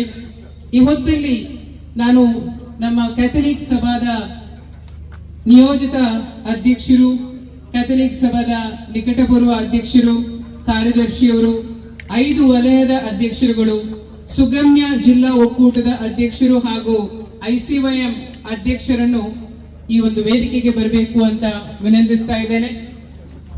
ನಮ್ಮ ಈ ಒಂದು ಪ್ರಮುಖ ಬೇಡಿಕೆಗಳೇನಿದೆ ಅದನ್ನು ತಮ್ಮೆಲ್ಲರ ಮುಂದೆ ವಾಚಿಸಲಿಕ್ಕಿದ್ದಾರೆ ನಮ್ಮ ಲೂಯಿಸ್ ಡಿಸೋಜ ಇವರು, ಕ್ಯಾಥಲಿಕ್ ಸಭಾದ ನಿಯೋಜಿತ ಅಧ್ಯಕ್ಷರಾದ ಲೂಯಿಸ್ ಡಿಸೋಜ ಇವರು ಇಲ್ಲಿ ಮಂಡಿಸುವ ಮೂಲಕ ತಮ್ಮೆಲ್ಲರ ಅನುಮತಿಯನ್ನು ಅವರು ಪಡೆಯಲಿಕ್ಕಿದ್ದಾರೆ. ಈ ಒಂದು ಮೆಮೊರಾಂಡಮ್ ಜಿಲ್ಲಾಧಿಕಾರಿಗಳ ಮೂಲಕ ನಮ್ಮ ರಾಷ್ಟ್ರಪತಿಗಳಾದ ದ್ರೌಪದಿ ಮುರ್ಮುರವರಿಗೆ, ನಮ್ಮ ಪ್ರಧಾನಮಂತ್ರಿಗಳಾದ ನರೇಂದ್ರ ಮೋದಿ ಅವರಿಗೆ ಹಾಗೂ ಛತ್ತೀಸ್ಗಢದ ಮುಖ್ಯಮಂತ್ರಿಗಳಿಗೆ ಜಿಲ್ಲಾಧಿಕಾರಿಗಳ ಮೂಲಕ ರವಾನೆ ಆಗಲಿಕ್ಕಿದೆ. ಇದೀಗ ಆ ಮೆಮೊರಾಂಡಮ್ನ ಬೇಡಿಕೆಗಳ ವಿಚಾರವನ್ನು ನಮ್ಮ ಮುಂದಿಡ್ಲಿಕ್ಕಿದ್ದಾರೆ ಲೂಯಿಸ್ ಡಿಸೋಜ ಇವರು. ಈ ಮನವಿ ಆಂಗ್ಲ ಭಾಷೆಯಲ್ಲಿದೆ, ಹಾಗೆ ನಾನು ಇಂಗ್ಲಿಷ್ನಲ್ಲಿ ಅದನ್ನು ಓದಿ ಹೇಳುತ್ತೇನೆ. Subject: justice for Catholic nuns arrested on 25th July at Durg railway station, Chhattisgarh. On July 25th, 2025, 2 Catholic nuns, Sister Preeti and Sister Vandana Francis, were arrested at Durg railway station, Chhattisgarh by railway police, and they were charged under section 143 of Bharatiya Nyaya Samhita, that is human trafficking, and section 4 of Religious Freedom Act of Chhattisgarh, that is religious conversion. They were accompanying 3 adult tribal women from Nayanpur to travel to Agra for nursing jobs with parental consent letters. The arrest reportedly followed pressure from right-wing organizations. The young ladies were coerced into making adverse statements. Their detention breaches their right to freedom of religion, Article 18, freedom of movement and association and due process of protection, Article 9 and 14. We urge you, point number 1, to discharge the nuns from all charges.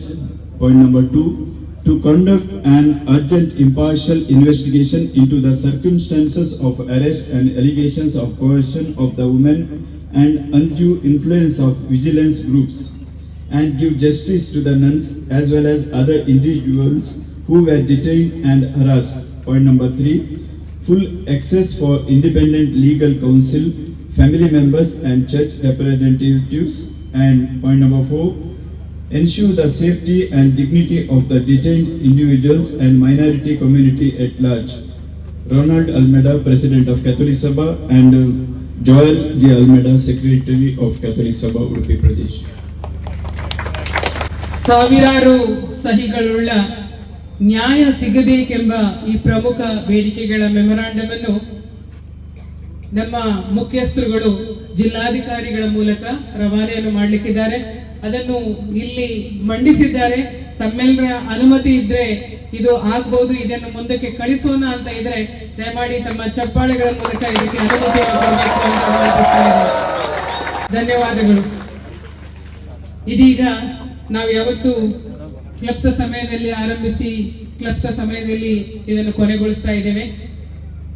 ಇದೀಗ ನಮ್ಮ ಸುಗಮ್ಯ ಜಿಲ್ಲಾ ಒಕ್ಕೂಟದ ಅಧ್ಯಕ್ಷರು, ನಮ್ಮ ಮಹಿಳೆಯರ ಸ್ತ್ರೀ ಸಂಘಟನೆಯ ಅಧ್ಯಕ್ಷರಾದ ಸಿಲ್ವಿಯರವರು ತಮ್ಮೆಲ್ಲರೂ ಕೂಡ ವಂದನೆಯನ್ನು ನೀಡಲಿಕ್ಕಿದ್ದಾರೆ ಕೃತಜ್ಞತಾ ಭಾಷಣಕ್ಕಾಗಿ. ಎಲ್ಲರಿಗೂ ವಂದನೆಗಳು. ಕಥೋಲಿಕ್ ಸಭಾ ಉಡುಪಿ ಪ್ರದೇಶ ರಿಜಿಸ್ಟರ್ಡ್ ಉಡುಪಿ ಧರ್ಮ ಪ್ರಾಂತ್ಯದ ನೇತೃತ್ವದಲ್ಲಿ ಭಾರತದೆಲ್ಲೆಡೆ ಕ್ರೈಸ್ತ ಧರ್ಮದ ವಿರುದ್ಧ ಹಾಗೂ ಛತ್ತೀಸ್ಗಢದಲ್ಲಿ ಕನ್ಯಾ ಸ್ತ್ರೀಯರ ಮೇಲೆ ನಡೆದ ದೌರ್ಜನ್ಯವನ್ನು ಖಂಡಿಸಿ ಈ ಹೊತ್ತು ನಡೆಸಿದ ಪ್ರತಿಭಟನಾ ಸಭೆಯಲ್ಲಿ ಪ್ರಮುಖ ಭಾಷಣಗಾರರಾದ ತೆಂಕನಿಡಿಯೂರು ಸರ್ಕಾರಿ ಕಾಲೇಜಿನ ನಿವೃತ್ತ ಪ್ರಾಂಶುಪಾಲರು, ತುಳು ಕನ್ನಡ ಭಾಷಾ ಸಾಹಿತಿ, ವಿದ್ವಾಂಸರು ಹಾಗೂ ಪ್ರಸ್ತುತ ಉಡುಪಿ ರೆಡ್ ಕ್ರಾಸ್ ಸಂಸ್ಥೆಯ ಅಧ್ಯಕ್ಷರಾದ ಗೌರವಾನ್ವಿತ ಶ್ರೀ ಗಣನಾಥ್ ಎಕ್ಕಾರ್ ರವರು ಘಟನೆಯನ್ನು ಖಂಡಿಸಿ ಅದ್ಭುತವಾಗಿ ಮಾತನಾಡಿದ್ದಾರೆ. ಎಕ್ಕಾರ್ ಸರ್ ತಮಗೆ ಕಥೋಲಿಕ್ ಸಭಾ ಮತ್ತು ಎಲ್ಲಾ ಸಂಘಟನೆಗಳು ಇಲ್ಲಿ ಸೇರಿರುವ ಜನಸ್ತೋಮದ ಪರವಾಗಿ ಗೌರವಪೂರ್ವಕ ಕೃತಜ್ಞತೆಗಳು. ನಮ್ಮ ಧರ್ಮ ಭಗಿನಿಯರ ದೌರ್ಜನ್ಯದ ಬಗ್ಗೆ ಮನಮುಟ್ಟುವಂತೆ ಮಾತನಾಡಿ ಇಡೀ ಘಟನೆಯನ್ನು ಖಂಡಿಸಿದ ಇನ್ನೋರ್ವ ಪ್ರಮುಖ ಮಾತುಗಾರ್ತಿ, ಪ್ರಸ್ತುತ ಕರ್ನಾಟಕ ಯೂತ್ ಕಾಂಗ್ರೆಸ್ಸಿನ ರಾಜ್ಯದ ಪ್ರಧಾನ ಕಾರ್ಯದರ್ಶಿ ಗೌರವಾನ್ವಿತ ಸುರಯ್ಯ ಅಂಜುಮ್ ರವರಿಗೂ ಕಥೋಲಿಕ್ ಸಭಾ ಹಾಗೂ ಎಲ್ಲಾ ಸಮಾನ ಮನಸ್ಕರ ಘಟನೆಗಳ ಪರವಾಗಿ ಕೃತಜ್ಞತಾಪೂರ್ವಕ ವಂದನೆಗಳು. ಇವತ್ತಿನ ಪ್ರತಿಭಟನೆಯ ಗಂಭೀರತೆಯನ್ನು ಅರಿತು ಪ್ರತಿಭಟನೆಯ ಯಶಸ್ವಿಗಾಗಿ ಸಂಪೂರ್ಣ ಸಹಕಾರವನ್ನು ನೀಡಿದ ಸಮಾನ ಮನಸ್ಕರ ವೇದಿಕೆ, ಯುನೈಟೆಡ್ ಕ್ರಿಶ್ಚಿಯನ್ ಫಾರಂ, ಕಥೋಲಿಕ್ ಸ್ತ್ರೀ ಸಂಘಟನೆ, ಸುಗಮ್ಯ ಜಿಲ್ಲಾ ಮಹಿಳಾ ಒಕ್ಕೂಟ, ಐಸಿವೈಎಂ, ಸಹಬಾಳ್ವೆ, ಭಾರತೀಯ ಕ್ರೈಸ್ತ ಒಕ್ಕೂಟ ರಿಜಿಸ್ಟರ್ಡ್ ಹಾಗೂ ಅಲ್ಪಸಂಖ್ಯಾತರ ವೇದಿಕೆಯ ಪದಾಧಿಕಾರಿಗಳು ಮತ್ತು ಸರ್ವ ಸದಸ್ಯರು, ಕ್ರೈಸ್ತ ಧರ್ಮದ ಎಲ್ಲ ಪರಮ ಪೂಜ್ಯ ಗುರುಗಳು, ಪೂಜ್ಯ ಧರ್ಮ ಭಗಿನಿಯರು, ರಾಜಕೀಯ ಮುಖಂಡರುಗಳು, ಗೌರವಾನ್ವಿತ ಪೊಲೀಸ್ ಅಧಿಕಾರಿಗಳು, ತಾವೆಲ್ಲರೂ ನಮ್ಮ ಪ್ರತಿಭಟನೆಯ ಯಶಸ್ವಿಗೆ ಪ್ರಾಮಾಣಿಕ ಸಹಕಾರ ನೀಡಿದ್ದೀರಿ. ತಮಗೆಲ್ಲರಿಗೂ ಹೃದಯಾಂತರದಿಂದ ಕೃತಜ್ಞತೆಗಳು. ಅದೇ ರೀತಿ ಕ್ರೈಸ್ತರಾದ ನಮ್ಮ ನೋವು, ಆಕ್ರೋಶಗಳನ್ನು ನಮ್ಮ ಮಾಧ್ಯಮದಲ್ಲಿ ಬಿತ್ತರಿಸುವ ಸಲುವಾಗಿ ಈ ಪ್ರತಿಭಟನೆಯಲ್ಲಿ ಹಾಜರಾದ ಎಲ್ಲ ಮಾಧ್ಯಮ ಸಹೋದರರಿಗೂ ಹೃತ್ಪೂರ್ವಕ ಧನ್ಯವಾದಗಳು. ಮಗದೊಮ್ಮೆ ಧರ್ಮ ಭಗಿನಿಯರ ಮೇಲಿನ ಅಪವಾದ, ದೌರ್ಜನ್ಯದ ತೀವ್ರತೆಯನ್ನು ಮನಗಂಡು ಈ ಪ್ರತಿಭಟನೆಯಲ್ಲಿ ಭಾಗವಹಿಸುವ ಮುಖೇನ ತಮ್ಮ ಸಂಪೂರ್ಣ ಸಹಕಾರವನ್ನು ತೋರಿದ ಸಮಸ್ತರಿಗೂ ಪ್ರೀತಿಪೂರ್ವಕ ನಾನು ಕೃತಜ್ಞತೆಗಳನ್ನು ಸಲ್ಲಿಸುತ್ತೇನೆ. ಇಲ್ಲಿನ ಎಲ್ಲ ವ್ಯವಸ್ಥೆ ಮಾಡಿದ, ಸ್ಟೇಜ್, ಬ್ಯಾನರ್, ಸೌಂಡ್ಸ್ ಮಾಡಿದ ಶ್ರೀಮಾನ್ ಲ್ಯಾನ್ಸಿ ಫರ್ನಾಂಡಿಸ್ ಕಲ್ಮಾಡಿ ಇವರಿಗೆ ಅನಂತ ಧನ್ಯವಾದಗಳು. ಮಗದೊಮ್ಮೆ ಒಂದಲ್ಲ ಒಂದು ರೀತಿಯಲ್ಲಿ ಸಹಕಾರ ನೀಡಿದ ಪ್ರತಿಯೋರ್ವರಿಗೂ ಮನದಾಳದಿಂದ ಕೃತಜ್ಞತೆಗಳನ್ನು ಸಲ್ಲಿಸಿ ಧನ್ಯವಾದವನ್ನು ಸಮರ್ಪಣೆಯನ್ನು ಕೊನೆಗೊಳಿಸುತ್ತೇನೆ. ಎಲ್ಲರಿಗೂ ಧನ್ಯವಾದ. ಎಲ್ಲರಿಗೂ ಕೃತಜ್ಞತಾ ಪೂರ್ವಕವಾಗಿ ತನ್ನ ಮಾತುಗಳನ್ನಾಡಿದ ಸಿಲ್ವಿಯರ್ ಅವರಿಗೆ ಕೃತಜ್ಞತೆಗಳು ಸಲ್ಲಿಸ್ತಾ, ಇನ್ನೋರ್ವರು ನಮ್ಮ ಈ ಒಂದು ಪ್ರತಿಭಟನೆಯಲ್ಲಿ ತನ್ನನ್ನು ಸಂಪೂರ್ಣ ತೊಡಗಿಸಿಕೊಂಡು ಮುಂದಾಳುವತ್ತ ವಹಿಸಿದಂತ ಡಾಕ್ಟರ್ ಜೆರಾಲ್ಡ್ ರವರಿಗೆ ಕೂಡ ಕೃತಜ್ಞತೆಗಳನ್ನು ಸಲ್ಲಿಸ್ತಾ ಇದ್ದೇನೆ. ಇದೀಗ ನಾವು ರಾಷ್ಟ್ರಗೀತೆಯನ್ನು ಹಾಡುವುದರ ಮೂಲಕ ಈ ಕಾರ್ಯಕ್ರಮಗಳನ್ನು ಕೊನೆಗೊಳಿಸೋಣ. ದಯಮಾಡಿ ಎಲ್ಲರೂ ಕೂಡ ಎದ್ದು ನಿಂತು ರಾಷ್ಟ್ರಗೀತೆಯಲ್ಲಿ ಪಾಲ್ಗೊಳ್ಳಬೇಕು ಅಂತ ವಿನಂತಿಸ್ತಾ ಇದ್ದೇನೆ. ಅಧಿನಾಯಕ ಜಯ ಹೇ ಭಾರತ ಭಾಗ್ಯ ವಿಧಾತ, ಪಂಜಾಬ ಸಿಂಧ ಗುಜರಾತ ಮರಾಠ ದ್ರಾವಿಡ ಉಚ್ಚಲ ಬಂಗ, ವಿಂಧ್ಯ हिमाचल यमुना गंगा उच्चल जलधि तरंगा तव शुभ नामे जागे तव शुभ आशीष मागे गाहे तव जय गाथा जनगण मंगलदायक जय हे भारत भाग्य विधाता जय हे जय हे जय हे जय जय जय जय हे ಧನ್ಯವಾದಗಳು. ನಮ್ಮ ಈ ಕಾರ್ಯಕ್ರಮದಲ್ಲಿ ಕಾಂಗ್ರೆಸ್ ನಾಯಕರಾದ ನಾಗೇಶ್ ಉದ್ಯಾವರ್ ಅವರು ಪಾಲ್ಗೊಂಡಿದ್ದಾರೆ. ಅವರಿಗೂ ಕೃತಜ್ಞತೆ ಸಲ್ಲಿಸ್ತಾ